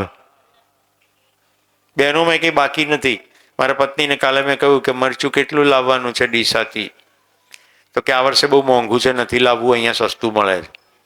મેં કીધું રહેવા દે ને ભાઈ, આટલા વર્ષોથી ડીસાથી મરચું આવે છે, એમાં સસ્તું શું મોંઘું શું? કેમ? વર્ષોની પડેલી આદત. ખ્યાલ આવે છે ને? આમાં મુદ્દો પૈસાનો નથી, આ આદતનો છે. તો પોતાને સમજીએ તો 3 ડાયમેન્શન દેખાય. કાં તો હું મારું ગમતું વિચારું, કાં તો મારા શરીરને કંઈ ફાયદો થાય, કાં તો મને મળશે શું. આની બહાર પણ જિંદગી છે. અહીંયા મારા એક મિત્ર રહે છે પાલનપુરમાં, એમનું નામ છે મુસાફિરભાઈ પાલનપુરી. કેટલા જાણે છે? ઓકે, એક જાણીતા કવિ પણ થઈ ગયા, શૂન્ય પાલનપુરી. રાઈટ. હવે પાલનપુરી સાહેબે ઘણી બધી ગઝલો લખી છે. એમાં એક એમની ડખા, આજે સાંજનું તમારું હોમવર્ક, ઘરે જઈને યુટ્યુબમાં લખજો, મુસાફિર પાલનપુરી ડખા. ડખા કવિતા.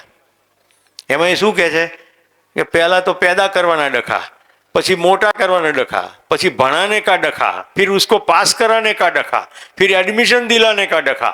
એમ આખી જિંદગી ડખા ડખા કહે છે. તો મુસાફિરભાઈનું ધ્યાન ગયું છે કે પોતાની અંદર કેવા કેવા ડખા છે.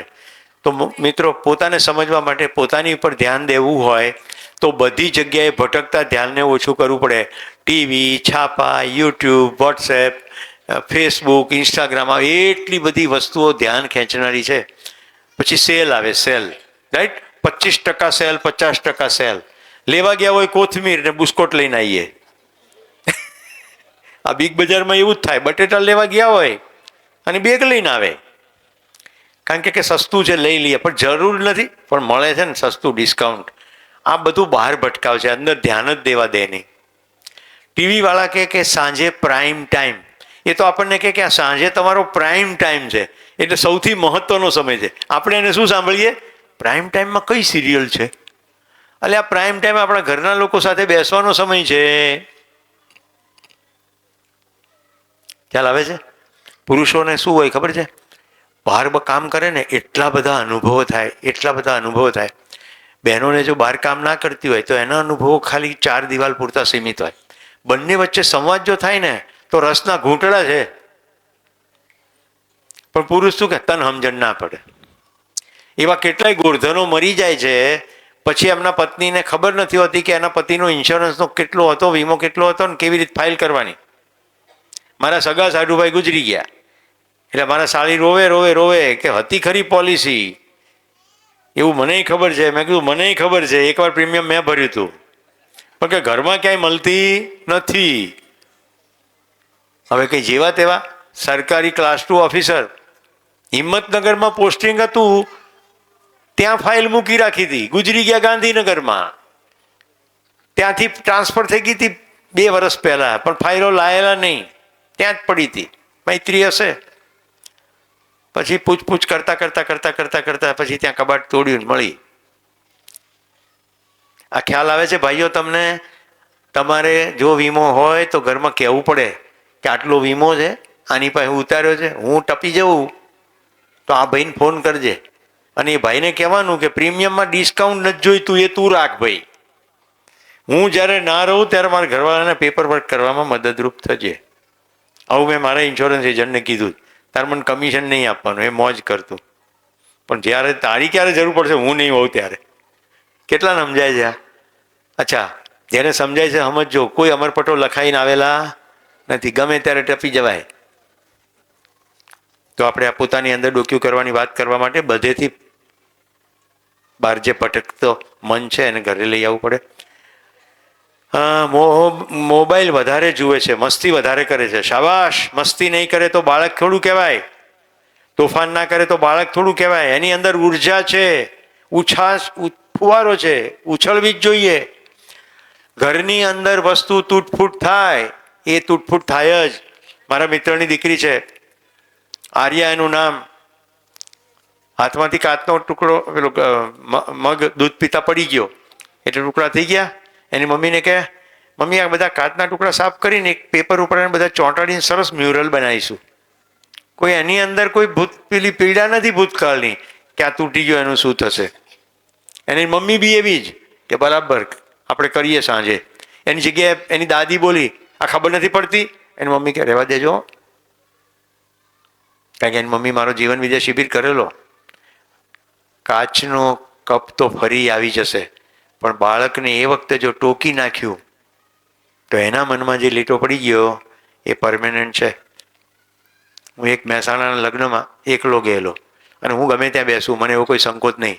તો બહેનોની પાછળના ભાગમાં ખુરશી ખાલી હતી એટલે ત્યાં બેઠો, ભાઈઓની ખુરશી ભરેલી હતી. મારી આગળ એક બેન બેઠેલી, થોડી વાર થઈ ને તો એને છોકરાને પટક્યું અને બોલી કે મારો રોયો મૂતરી ગયો. હું એકદમ દુર્વાસાનો અવતાર થઈ ગયો. ઊભો થઈને મેં કીધું, આ તમારું 15મું છોકરું હશે નહીં? મને કે તમે કોણ છો? મેં કીધું હું ગમે તે હોઉં, તમે છોકરાને પટક્યું કેવી રીતે? કે મારું પટોળું બગાડી નાખ્યું. સમજાય છે તમને? પટોળું મહત્વનું છે કે બાબલો મહત્વનો છે? આ જે ઉદાહરણો મારી જિંદગીમાં બને છે, મને લાગે તમારા માટે જ બનતા હશે. આવો જ કહેવાનો મારો આજે આવ્યો. તો ભાઈ મસ્તી વધારે કરે છે, સારી વસ્તુ છે. મોબાઈલ વધારે એટલા માટે જુએ છે કારણ કે તમે ઇન્ટરેસ્ટિંગ નથી. તમે ઇન્ટરેસ્ટિંગ હો તો મોબાઈલ ના જુએ. મોબાઈલમાં જે છે એ એને વધારે ઇન્ટરેસ્ટિંગ લાગે છે. કેટલું સિમ્પલ. હવે તમારે ઇન્ટરેસ્ટિંગ કેવી રીતે બનવાનું? તમે કશુંક કરો સારા કામો, તમે કશુંક સારું વાંચો, તમે તમારા મિત્રોની વાત કરો તો તમે ઇન્ટરેસ્ટિંગ થશો. રાઈટ? ચલો હું મારી વાત કરું છું, તમને કેટલો ઇન્ટરેસ્ટ પડે છે. છાપામાં વાંચ્યું dancing Phoenix, times of India. Phoenix એટલે એક એવું પક્ષી માનવામાં આવે ઇજિપ્તમાં કે જ્યારે ઘરડું થઈ જાય પછી સળગી જાય અને એ રાખમાંથી પાછું ઊભું થાય. હકીકત એવું થાય નહીં, પણ એવું વાંચ્યું. એની અંદર એક નિકિતા ઘિયાનો કેસ હતો કે એની કિડની ખરાબ થઈ ગયા હોવા છતાં નૃત્ય કરીને પૈસા ભેગા કરે છે અને કિડનીના ડાયાલિસિસ માટે જેની પાસે પૈસા નથી એને મદદ કરે છે. મેં કહ્યું આ તો જોરદાર છે. એટલે મેં તરત ટાઈમ્સ ઓફ ઇન્ડિયામાં ફોન કર્યો કે આ દીકરીનો મને નંબર આપો. મળી ગયો નંબર.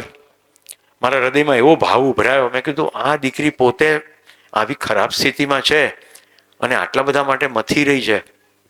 અને મારી પોતાની દીકરી ભરતનાટ્યમ કરતી હતી એટલે મને ખબર કે ભરતનાટ્યમમાં કેટલો પરસેવો પડે. એટલે હું ગયો. મને આજે પણ એ ઘટના યાદ છે. નિકિતાબેન બેઠા હતા, હું સીધો સાષ્ટાંગ પ્રણામ. હું તો એમનાથી 20 વર્ષ મોટો, એ નાની દીકરી. એટલે બેન ઊભા થઈ ગયા, મને બાતમાં ભરી લીધો. મને કે કેમ પગે લાગો છો? મારા મોઢામાંથી આટલા શબ્દો નીકળ્યા કે હે માં, અગાઉના જન્મોમાં તને શોધવાની બહુ કોશિશ કરી, આ વખતે તું મળી ગઈ છે, હવે પગ પાછો ના લે. મેં એની સાથે 10 વર્ષ કામ કર્યું વોલેન્ટિયર તરીકે. એ નૃત્ય કરે પછી એનું નૃત્ય અમે બંધ કરાવ્યું. મારી દીકરી અને એના મિત્રો નૃત્ય કરે, અમે નિકિતાબેનની વાત કરીએ. હવે તમે નિકિતાબેનની સ્ટોરી સાંભળો. 14 વર્ષની વયે પિતાજીનું અવસાન, આર્થિક સ્થિતિ તકલીફવાળી થઈ, મામાએ સ્વીકારી. 16મા વર્ષે કિડની ખરાબ થઈ ગઈ. આ તરફ 10મું વર્ષ હશે ત્યારથી ભરતનાટ્યમ શીખવાનું શરૂ કરેલું. 16મા વર્ષે પહોંચી, ભરતનાટ્યમ પૂરું થયું નહીં, પણ પિતાજી એને બહુ ગમતું હતું નૃત્ય, એટલે એણે બેળે ટ્રીટમેન્ટ અંતર્ગત નૃત્ય પૂરું કર્યું અને આરંગેત્રલ પૂરું કર્યું. પછી એવી સ્થિતિ આવીને ઊભી રહી કે ડાયાલિસિસ શરૂ થયું. ડાયાલિસિસમાં નળીઓ અંદરથી ખેંચે બહાર, શુદ્ધ લોહીની ને રાઈટ અંદર હોય અને બહાર ખરાબ લોહીની હોય, અને 3 કલાક ડાયાલિસિસ ચાલે. નિકિતા મને કે સોમવારે ડાયાલિસિસ કર્યું હોય તો સોમવાર સાંજ સુધી સારું લાગે, મંગળ સવારથી ખરાબ લાગવાનું શરૂ થાય અને હું તડપું બુધવાર સવાર માટે, કારણ કે દર ઓલ્ટરનેટ દિવસે થાય. એ દીકરી એક દાડો નક્કી કર્યું કે જીવવું નથી. Doctor Rajapurkar, Nadiad, Muljibhai Patel urological hospital, કે સાહેબ આ નળીઓ બધી ખેંચી કાઢો, મારે હવે જીવવું નથી, આ શું રોજની ત્રાસ. ડૉક્ટર બી હશે ને પાવરફુલ પિતાના સ્થાને, એણે કીધું બેટા તું આટલી અદ્ભુત વ્યક્તિ છે, તારું વ્યક્તિત્વ, તું આમાં નિરાશ થઈ જાય છે?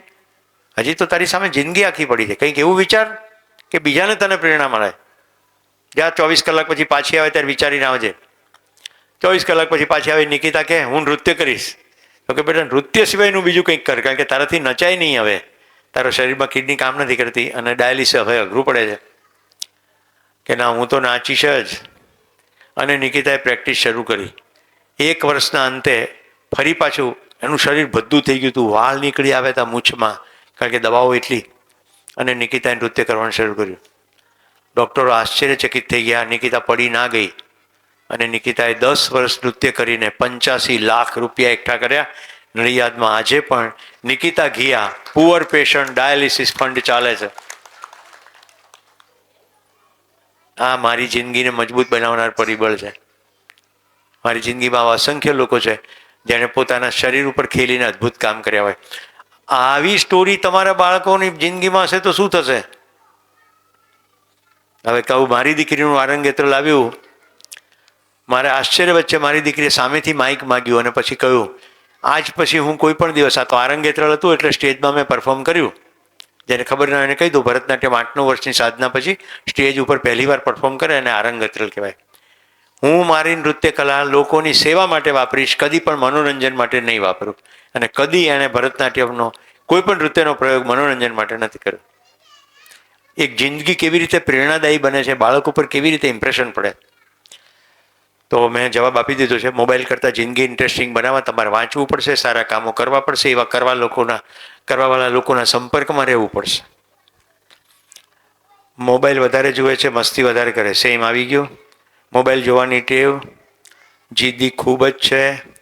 હવે જે લોકોના ઇમિડિયેટલી આ જિંદગી રસપ્રદ ના બનાવી શકતા હોય એ લોકો એવું કરો કે મોબાઈલમાં શું જોવું એ પહેલાં તમે નક્કી કરો ને એની સાથે મોબાઈલ જુઓ. એટલે ઇન્ટરેસ્ટિંગ વસ્તુ તમે એની સાથે જોશો એટલે સંવાદ શરૂ થશે. રાઈટ? અમારા ઘરમાં ટીવી નહીં, પછી અમે હોમ થિયેટર લાવ્યા અને ચાણક્ય જોવાનું શરૂ કર્યું. મારા બાળકો ઉપર ગજબનાક અસર પડી. ચાણક્યની આખી સિરિયલ અને 2 લેખકોના ચાણક્ય પુસ્તક, એક એપિસોડ જોઈએ અને પુસ્તકમાં ચેપ્ટર વાંચીએ અને પછી અમે બધા વાતો કરીએ. રાઈટ? તો અત્યારે મારી દીકરી કે પપ્પા હમણાં ફરી ચાણક્ય જોવાનું શરૂ કરવું જ મારે. તો નાનપણમાં જોયેલાની હજી ઇમ્પેક્ટ છે. તો એવું કશું નક્કી કરો કે સાથે મળીને શું જોવું છે. એક કોસ્મોસ નામની સિરિયલ છે હિન્દીમાં, આખું ઇવોલ્યુશન કેવી રીતે થયું એની ઉપર. BBC અર્થ, BBC પ્લેનેટ, આખી પ્રકૃતિમાં કેવી રીતે પશુ પક્ષીઓ કામ કરે છે એની ઉપર શૃંખલાબંધ સિરિયલો છે. જુઓ, સચ્ચાઈ, ફાલતુ શું કામ જોવો છો? તમને રસ પડશે, એને રસ પડશે, વાત કરવાનો વિષય મળશે. My daughter is intelligent, but she is very stubborn. She doesn't listen to anyone and doesn't focus on her studies. We want to change her behavior. We want her to become sincere so that she can focus on her life and move forward. I think આ જેણે પણ આ question લખ્યો હશે એની દીકરી ઉંમરમાં થોડી મોટી હશે એવું માની લઉં છું, પણ ગમે તે ઉંમરની હોય, આ જે સ્ટબન કહીએ છે ને, જીદ, શોધી કાઢો જીદ શેની છે. આપણને જિદ્દી લોકોની તો સંસારમાં જરૂર છે. મને કેટલાય નહીં કીધું હોય કે તમે શું કરો છો મફત કામ. મિત્રો, હું જે પેરેન્ટિંગના વર્કશોપ કરું છું ને, જો અમદાવાદમાં કરું ને તો ₹1,00,000થી નીચે ફી ના લઉં કલાકની. અને હું ખાલી હૃદયનો પ્રેમ લઈને તમારી પાસે આવ્યો છું, કારણ કે ખબર પડી ગઈ જિંદગી બધી પૈસાથી ચાલતી નથી. મને તમારી સાથે મોજ પડે એ મારું સૌથી મોટો પૈસો. તો જીદ છે ને, મારી જીદ છે. અહીંયાની એક સંસ્થા છે નજીકમાં, લોકનિકેતન, ત્યાં મેં શિબિર ચલાવ્યો. હું પૈસા તો લેતો નથી. એના ટ્રસ્ટીએ મારી જાણ બહાર કારના ડેશબોર્ડમાં પૈસા મૂકી દીધા. અને હું અહીંથી નીકળ્યો, પહોંચ્યો, ત્યાં મને મેસેજ આવ્યો કે તમારા ડેશબોર્ડમાં પૈસા મૂક્યા છે. મેં ડબલ કરીને ડોનેશન મોકલી દીધું. અહીંયા મુદ્દો પૈસાનો નથી. મુદ્દો એ છે કે મને જે મોજ પડે છે એ સચ્ચાઈ છે. તો જીદ કરી કે નહીં? જિદ્દી છે, શોધી કાઢો જીદ શેની છે, તો એ જની એ જીદ કામ લાગશે. મારી દીકરી બી જિદ્દી, એણે કોલેજ પૂરી કરીને એટલે કપ બનાવ્યો, એમાં લખ્યું હતું 10 stubborn. કેવી જીદ! અહીંયા માઉન્ટેનિંગના કોર્સમાં ગઈ, કોચની એક ભૂલથી એનો પગ ભાંગ્યો, એનો કોચિંગ કોર્સ રહી ગયો. પરણીને સાસરે ગયા પછી બધા કોર્સ કરી લીધા. અત્યારે અમેરિકામાં જે બર્ફીલા તોફાનોમાં ફસાય ને એને બચાવવા મારી દીકરી જાય છે. જીદ છે, પણ યોગ્ય દિશામાં. એનું ઘર સળગ્યું ગરમીને કારણે. 4 મિનિટની અંદર લાઈ બંબાવાળાઓને ઓલવતા જોઈને એને જીદ પકડી કે આજે મારું ઘર તો બચી ગયું, પણ ઘણાના ઘર બચાવવાનું કામ છે ને, હું ફાયર ફાઇટર થઈશ. ફાયર ફાઇટરના કોર્સમાં 100માંથી 97 માર્ક સાથે પાસ થઈ જાય. જીદ! મેં કીધું સમય મળશે જ કહીશ, જો સમય મળી ગયો. તો જીદ ખોટી નથી, જીદનું ફોકસ જોવાનું છે. બાળક અભ્યાસ કરે છે પણ યાદ નથી રહેતું, કારણ કે તમે એને યાદ રખાવવાની કોશિશ કરો છો. જે વસ્તુ યાદ ના રહેતી હોય એમાં રસ કેળવવો પડે.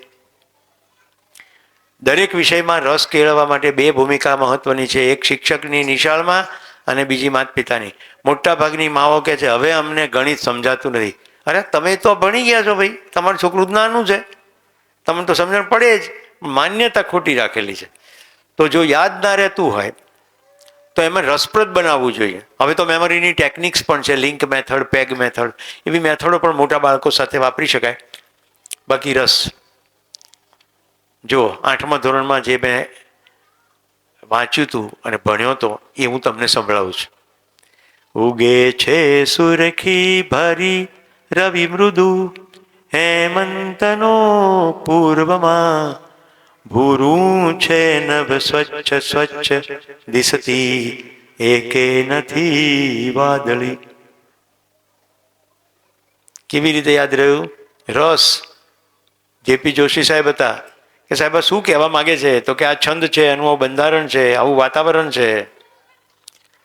જો એક વસ્તુથી કેવો ફેર પડે. મારી સાથે આપણા ગુજરાતના પોલીસમાં સિંઘમ કહેવાતા ને, સિંઘમ, હસમુખ પટેલ નામ સાંભળ્યું છે? અમે બેટ દ્વારિકા એક પ્રોગ્રામમાં સાથે હતા. દરિયાના કાંઠે બેઠા હતા અને પ્રવાહ આવતો તો અમે બંને રેતીમાં સાથે બેઠા હતા.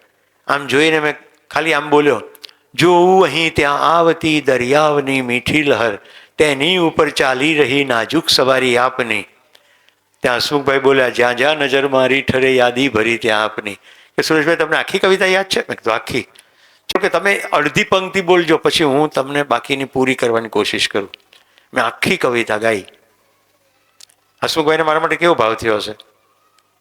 સમજાય છે તમને? મૈત્રી કેવી રીતે વિકસે છે? કોઈ રસનો વિષય તો હોવો જોઈએ. તો યાદ રાખવાનો મુદ્દો ખોટો છે. પ્રત્યેક બાળક એટલું ગજબનાક યાદ રાખવાની ક્ષમતા લઈને આવે છે, તપાસ કરો એને રસ ક્યાં નથી પડતો. બાળક જીદ કરે છે, આવી ગયું. બાળક ટીવી કે મોબાઈલ ના દેખતું હોય તો પણ ઘરવાળા સામે બોલે અને કહેવાનું સાંભળે, તો આપણે કેવી રીતે એને હેન્ડલ કરવું અને કેવી રીતે સાચી દિશામાં લઈ લેવું? થોડા દિવસો રજા લો, બાળકને ઓબ્ઝર્વ કરો, એની સાથે વાતો કરો, એને સાંભળો, તો બાળક સમજાશે, તો પછી એ પણ તમને સાંભળશે. આપણે એને ક્યાં સાંભળીએ? આપણે તો નોકરી, ધંધા, ઘરકામ એ પહેલાં છે. તાર બાપા આવવાના છે, ત્યાં બેસી જા, હમણાં મને રાંધવા દે. એવી છે હિંમત કે બાપાને ફોન કરીને કહો કે તમે આજે કાં તો આવતા નહીં, અને આવો તો લેતા આવજો મારા મારીને લસ્સી, આજે હું જમવાનું બનાવવાની નથી, કારણ કે ટેણીઓ છે ને એને સાંભળવાનો સમય આવી ગયો છે. તો બાપાએ સમજે કે કંઈક હશે, એવું સાંભળવાની જરૂર હશે. આપણી દીકરીઓ ઘર છોડીને ભાગી કેમ જાય છે? કારણ કે લોકો ઘરમાં સાંભળતા નથી. અને કેમ સાંભળતા નથી? માની જ લીધેલું છે. મારી દીકરી કોલેજમાં ગઈ, આવીને કહે મને પેલો રાકેશ છે ને એને ફૂલ આપ્યું. મેં કહ્યું રાકેશને સમજાવજે, ફૂલ મધમાખીઓ ને પતંગિયા માટે. એ મને કીધું કેમ? ઘરમાં વાતાવરણ હોય તો કે ને. મને કે આજે ચોકલેટ આપી. મેં કીધું ખાવાની, વધે બાપા માટે લાવવાની અને બીજે તારે મોટી લઈ જવાની. એને એવી સમજણ પડવી જોઈએ ચોકલેટથી સ્નેહાને પટાઈ શકાય નહીં. સંવાદનું વાતાવરણ ઘરમાં કરો, છોકરા બોલે ને તો સાંભળવા માટે એને સાંભળવા પડશે. માય સન, હું નામ નથી લેતો હેતુપૂર્વક, જેણે પણ લખ્યું છે, माय सन, बच्चे में तेज बुद्धि एवं अच्छे संस्कार के लिए क्या करें? तेज बुद्धि और अच्छे संस्कार. તો ભાઈ જન્મથી બુદ્ધિનું પ્લેટફોર્મ લઈને આવે છે, એ પ્લેટફોર્મ ઉપર શેનો ડાન્સ કરાવવાનો છે? પ્લેટફોર્મ તૈયાર છે. બીજા ભાષામાં કહું તો ડબ્બો તૈયાર છે, ડબ્બામાં નાખવાનું શું છે? એ બુદ્ધિ, રાઈટ. પછી બીજું છે સંસ્કાર. તો જે ઘટનાઓ ઘટે છે એનાથી એની ટેવો બને છે. સંસ્કાર એટલે ટેવ જ, સાદી ભાષામાં કન્ડિશન, રાઈટ. આપણે શું કરીએ છીએ એવું, એ એનો જવાબ છે. હું એક ભજન ગાઉં છું, પછી સંસ્કાર સમજાવું. પ્રાત થયું મન મોહન પ્યારા, પ્રીતમ શૂરયા ઓઢીને. પ્રાત થયું મન મોહન પ્યારા, પ્રાત સમયે ઉઠ જનક નંદિની, ત્રિભુવનનાથ જગાવે રે. પ્રાત સમયે ઉઠ જનક નંદિની. સુરેશ નામના નાના બાળકના કાન ઉપર એના પિતાજી દ્વારા રોજે સવારમાં રેડિયોમાં ખાલી ભજન સંભળાયા. એટલે સુરેશ મોટો થતો ગયો અને પૂછતો ગયો, પપ્પા આનો અર્થ શું? પપ્પા કે બેટા આનો અર્થ આ છે. આપણી તૈયારી ઘરમાં સારું મ્યુઝિક સાંભળવાની, સારું વાંચન કરવાની, સારા મિત્રોને ઘરે બોલાવવાની, એવા મિત્રોના ઘરે જવાની, રવિવારના દિવસે બે દુખિયારાઓના દુઃખ દૂર કરવાની, ફૂટપાથ પર બેઠેલાઓને ક્યારેક ખવડાવવાની, ક્યારેક કોઈકને મદદરૂપ કરવાની. કંઈ પણ પ્રવૃત્તિ કરતા હશો તો બાળક જોશે અને સંસ્કારિત થશે. તમે વાંચતા હો તો તમારું બાળક વાંચે. હું 3 ભાષા વાંચું, મારા બાળકો 3 ભાષા વાંચે. જન્મ થયો દીકરાનો, ઘરમાં ફર્નિચર બનતું હતું. પેલો મિસ્ત્રી કે આ સોફા પહોળો કેમ કરો છો? 3 હરખા હોવા જોઈએ. મેં કહું તારી ડિઝાઇનમાં સરખા હોવા જોઈએ, મારી ડિઝાઇનમાં મારો છોકરો બાજુમાં હોઈ શકે એવો હોવો જોઈએ, વાંકો નહીં હોવો જોઈએ, સીધું જોઈએ ને પાછળ સીધું જોઈએ. એ કે એવું ના હોય, આમ ત્રાસું હોય. મેં કીધું ના હોય, હું કહીશ એવો સોફા બનશે. કારણ કે મને ખબર, હું વાંચતો સૂતા વાંચતો હોઉં, એ બાજુમાં નાનો પછી ચોપડી ખેંચવાનું ચાલુ કર્યું એટલે જાડા પૂંઠાની આપી, મારું વાંચવાનું ચાલુ. એમ કરતાં કરતાં 3 ભાષા વાંચતો થઈ ગયો. ગુજરાતી ઘરમાં બોલાય, પહેલી કવિતા એણે હિન્દીમાં લખી. अपने को तेज बुद्धि और अपने को संस्कारित करने से ही बच्चे को संस्कारित किया जा सकता है. इसको पढ़ने में आलस बहुत આવી ગયું. आ गया सभी आ गया. और कोई प्रश्न? कोई પાસે પ્રશ્ન?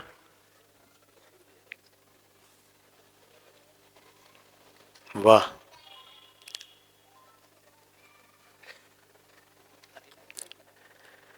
બાળકનું સાચું ઘડતર માતા પિતા છે? ના, એ એક જ છે, 3 જગ્યાએથી છે. બાળકનું ઘડતર માતા પિતા, નિશાળ, સમાજ. તમે સમાજમાં ક્યાં એક્સપોઝ થાઓ છો? તમે સમાજમાં ક્યાં ક્યાં જાઓ છો? તમે કોઈકને ત્યાં લગ્નમાં ગયા, રાઈટ? લગ્નમાં આમ પ્લેટ લીધી અને પિરામિડો બનાવ્યા ઉપર, ભાતનો પિરામિડ, સમોસાનો પિરામિડ, અને તમે તમારા છોકરાની થાળીમાં એ પિરામિડો બનાવ્યા. તો છોકરો શું શીખી જાય? ગમે ત્યાં જમવા જઈએ ને એટલે પિરામિડો બનાવવાના. કંકોત્રીમાં એવું લખ્યું હોય કે સ્વરુચિ ભોજન, મતલબ કે તમને રુચિ પડે તે જમજો. એટલે શું કર્યું? 5, 10, 15 આઈટમો હોય કે તમે તમારું રુચિનું ખાઓ. મને ખાંડવી બહુ ભાવે, તો ખાંડવી જોઉં તો એક જ આઈટમ ચાખી લઉં. જો ખાંડવી બરાબર હોય તો પછી પ્લેટ ભરી લેવાની, પેટે ભરી લેવાનું, પ્લેટે ભરી લેવાની. એવું ક્યાંય લખ્યું છે કે જમ્યા પછી આઈસ્ક્રીમ ખાવો ફરજિયાત છે? લખ્યું છે ક્યાંય? ઘણા તો આઈસ્ક્રીમ ખાઈને કઢિયેલું દૂધ બી પીવે. કંકોત્રીમાં ક્યાંય લખ્યું નથી હોતું બધું ખાવું. તો માતા પિતા નહીં, સમાજ બી ખરો. કારણ કે તમે એવું ના કરતા હો પણ બીજાની પ્લેટો જોવે પિરામિડવાળી તોય ઘડતર થાય.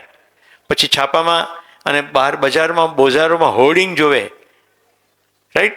એ પણ ઘડતરનો જ ભાગ છે. નિશાળ, સ્કૂલ, ત્યાંથી શિક્ષકોનું વર્તન. તો માતા પિતા એક એલિમેન્ટ છે અને સૌથી મહત્વનો એલિમેન્ટ છે. કારણ કે સૌથી વધારે સમય તો માતા પિતા પાસે ગાળે.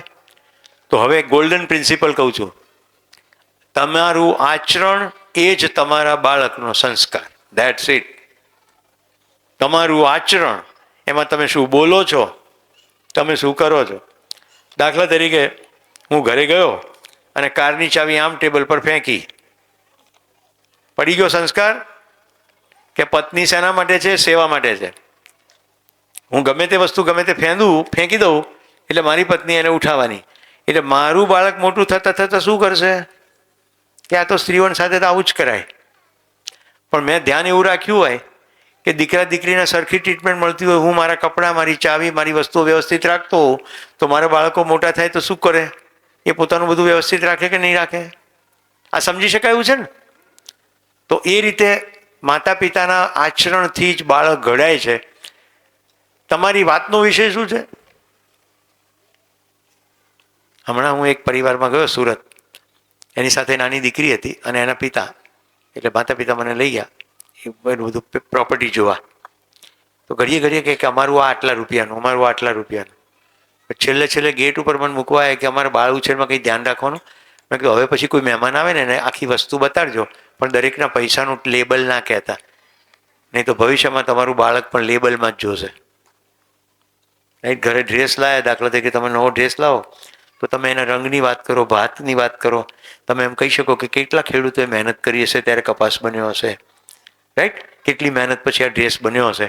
તો બાળકમાં કૃતજ્ઞતાના સંસ્કાર ડેવલપ થાય. તમે લેબલ બોલો આટલા રૂપિયાનું છે ને આ બ્રાન્ડનું છે. રાઈટ? ઘણા બાપાઓ એવા હોય મોટી બ્રાન્ડનું ઘડિયાળ લાવે, એટલે આ ટાઈમ તો છે નહીં તને બે હવાનો નિરાતે, તો એટલું મોટું ડાયલ આવે તો ફાયદો થઈ જાય. મને આજ સુધી સમજાયું નથી કે મોટા ડાયલથી કેવી રીતે ફાયદો થાય. શિક્ષણ તો આપમેળે આવશે ના, એ આપમેળે ના આવે. શિક્ષકો ઘણી માથાકૂટ કરે છે આ બેઠા પાછળ. રાઈટ? આપમેળે આવે છે બહેનો? રાઈટ? ઘણી મહેનત કરવી પડે. હા, એટલો ફરક છે, શીખવાની પ્રક્રિયા સ્વયંભૂ થાય છે, પણ શિક્ષણ માટે તો ઘણું બધું કરવું પડે. બાળક શીખે એની ક્રેડિટ શિક્ષક ના લઈ શકે. શિક્ષક તેની ક્રેડિટ લઈ શકે કે હું એવું વાતાવરણ નિર્માણ કરવામાં સફળ થયો કે જેમાં બાળક શીખી શક્યું. સમજવાનું બિલકુલ બાળક પર છે, શીખવાનું બિલકુલ બાળક પર જ છે. આપણે બધા ભેગા થઈને વાતાવરણ બનાવી શકીએ. સંસ્કાર હશે તો સાચો નાગરિક બને અને એક આદર્શ નાગરિક બનશે. તે માટે માતા પિતાએ શું કરવું? આઈ થિંક જવાબ આવી ગયો છે. સારો નાગરિક બનવા માટે માતા પિતા ઝીબ્રા ક્રોસિંગમાંથી ક્રોસ કરવું, હંમેશા લાલ લાઇટ ઉપર ઊભું રહેવું, ક્યારે ખોટી લાઇનમાં ગાડી ઘુસાડવી નહીં, કચરો કચરા ટોપલીમાં જ નાખવો. નાગરિક શાસ્ત્રમાં જેટલી ફરજો છે બધી વાંચી લેવી અને એ પ્રમાણે કરવું, એટલે બાળક સારો નાગરિક બનશે. અને સંસ્કાર માટે મેં કીધું એમ, તમને શું લાગે છે હું અહીંયા ગીતો ગાઉં છું, મારા બાળકો ગાતા હશે કે નહીં ગાતા હોય? ગાતા હશે કે નહીં ગાતા હોય? ગાય. રાઈટ? હું વાંચું તો મારા બાળકો વાંચે. મારે બૂટ જોઈ લો એટલે ખબર પડી જાય. મારી દીકરીને મેં વખાણ કર્યા. હું પહાડમાં જતો હોઈશ તો મારી દીકરી પહાડમાં જાય. અમે છે ને નાની હતી ને તો ઘર બંધ કરીને એને કહીને જઈએ કે અમે ચાલવા જઈએ છીએ, કલાક પછી આવીશું, અને તારે બહાર નીકળવું હોય તો તારી જાતે નીકળીને આંટા મારજે. કારણ કે આજુબાજુના બધા બાળકો ભૂત ને રાક્ષસની વાતો કરે. એટલે મેં કંઈ હોય નહીં, તારે ચેક કરી લેવું કોઈ ભૂત હોય અમારે ગયા પછી. તો મારા બાળકો ભૂતથી, રાક્ષસથી, પોલીસથી, કશાથી ના ડરે. મારો દીકરો ભણવા ગયો તેને વાંચ્યું કે જર્મનીમાં એક ઘોસ્ટ ટ્રેક છે, એમાં ભૂતિયા મહેલો છે અને 3 દિવસનો ટ્રેક થાય. રાઈટ? ટ્રેકિંગ. તો મને મેસેજ કર્યો કે ભાઈ હું 3 દિવસ નેટવર્કથી દૂર છું અને ભૂતિયા મહેલોવાળા ટ્રેકમાં જઉં છું, એટલે 3 દિવસ પછી કયા કયા ભૂતો મળ્યા એની વાત કરીશ. હવે ડરે તો જાય ખરા. Simple logic. જીવન વિદ્યાનો શિબિર કરેલો, શરીર છૂટી ગયા પછી પણ આપણે છીએ, પણ શરીર નથી એટલે કશું થાય નહીં. અત્યારે તમે આ પેરેન્ટિંગનો સેમિનાર સાંભળો છો, મારા ખભા ઉપર 3 ભૂત બેઠા છે અને અહીંયા 4 બેઠા છે. એ લોકો ભૂત થઈ ગયા, હવે એમણે તો લોચા માર્યા, પણ હવે કે ફરી જન્મ ધારણ કરીશું તો ભૂલ નહીં કરીએ, એટલે બેઠા બેઠા સાંભળે છે. તમને કોઈ પ્રોબ્લેમ? મજાક કરું છું, પણ શરીર પછી પણ વાસ્તવિકતા છે. એ જીવતા જીવત ખબર પડે, જીવનની જેમ ખબર પડી જાય તો બાળક સાથેનો વહીવટ કેવી રીતે થશે. મારો છેલ્લો મુદ્દો મૂકી દઉં છું, પછી કોઈનો પ્રશ્ન હશે તો હું તો તમારા માટે જ આવ્યો છું. બાળક આપણને પસંદ કરે છે. જન્મથી જેમ જેમ મોટું થતું જાય એમ બાળક સમજણની દિશામાં યાત્રા કરે છે. માતા પિતા તરફથી એ સમજણ વધતી જાય છે. શરીર છોડે ત્યારે ફરી એકવાર નવેસરથી જન્મ ધારણ કરે ત્યારે એવા માતા પિતા પસંદ કરે છે જ્યાં એની સમજણની યાત્રા વધે. એટલે બાળકનું શરીર નાનું હોઈ શકે, એની સમજણ નાની હોય એવું જરાય જરૂરી નથી. એટલે બાળકને સાંભળવાનું છે, એની સાથે વાતચીત કરવાની છે. જેમ જેમ સાંભળતા જઈશું, વાતચીત કરતા જઈશું, તેમ તેમ ખબર પડતી જશે કે એની અગાઉની યાત્રા કેવી હશે. અને એની આ જન્મની યાત્રા વધારે સારી થાય એના માટે એને સહયોગ કરવાનો. આપણા ગુજરાતમાં અત્યારે મને નામ યાદ આવતું નથી, એણે બાલ દેવતા નામ આપ્યો હતો કે બાળક પણ દેવ છે. તો એવું કેવી રીતે માનવું?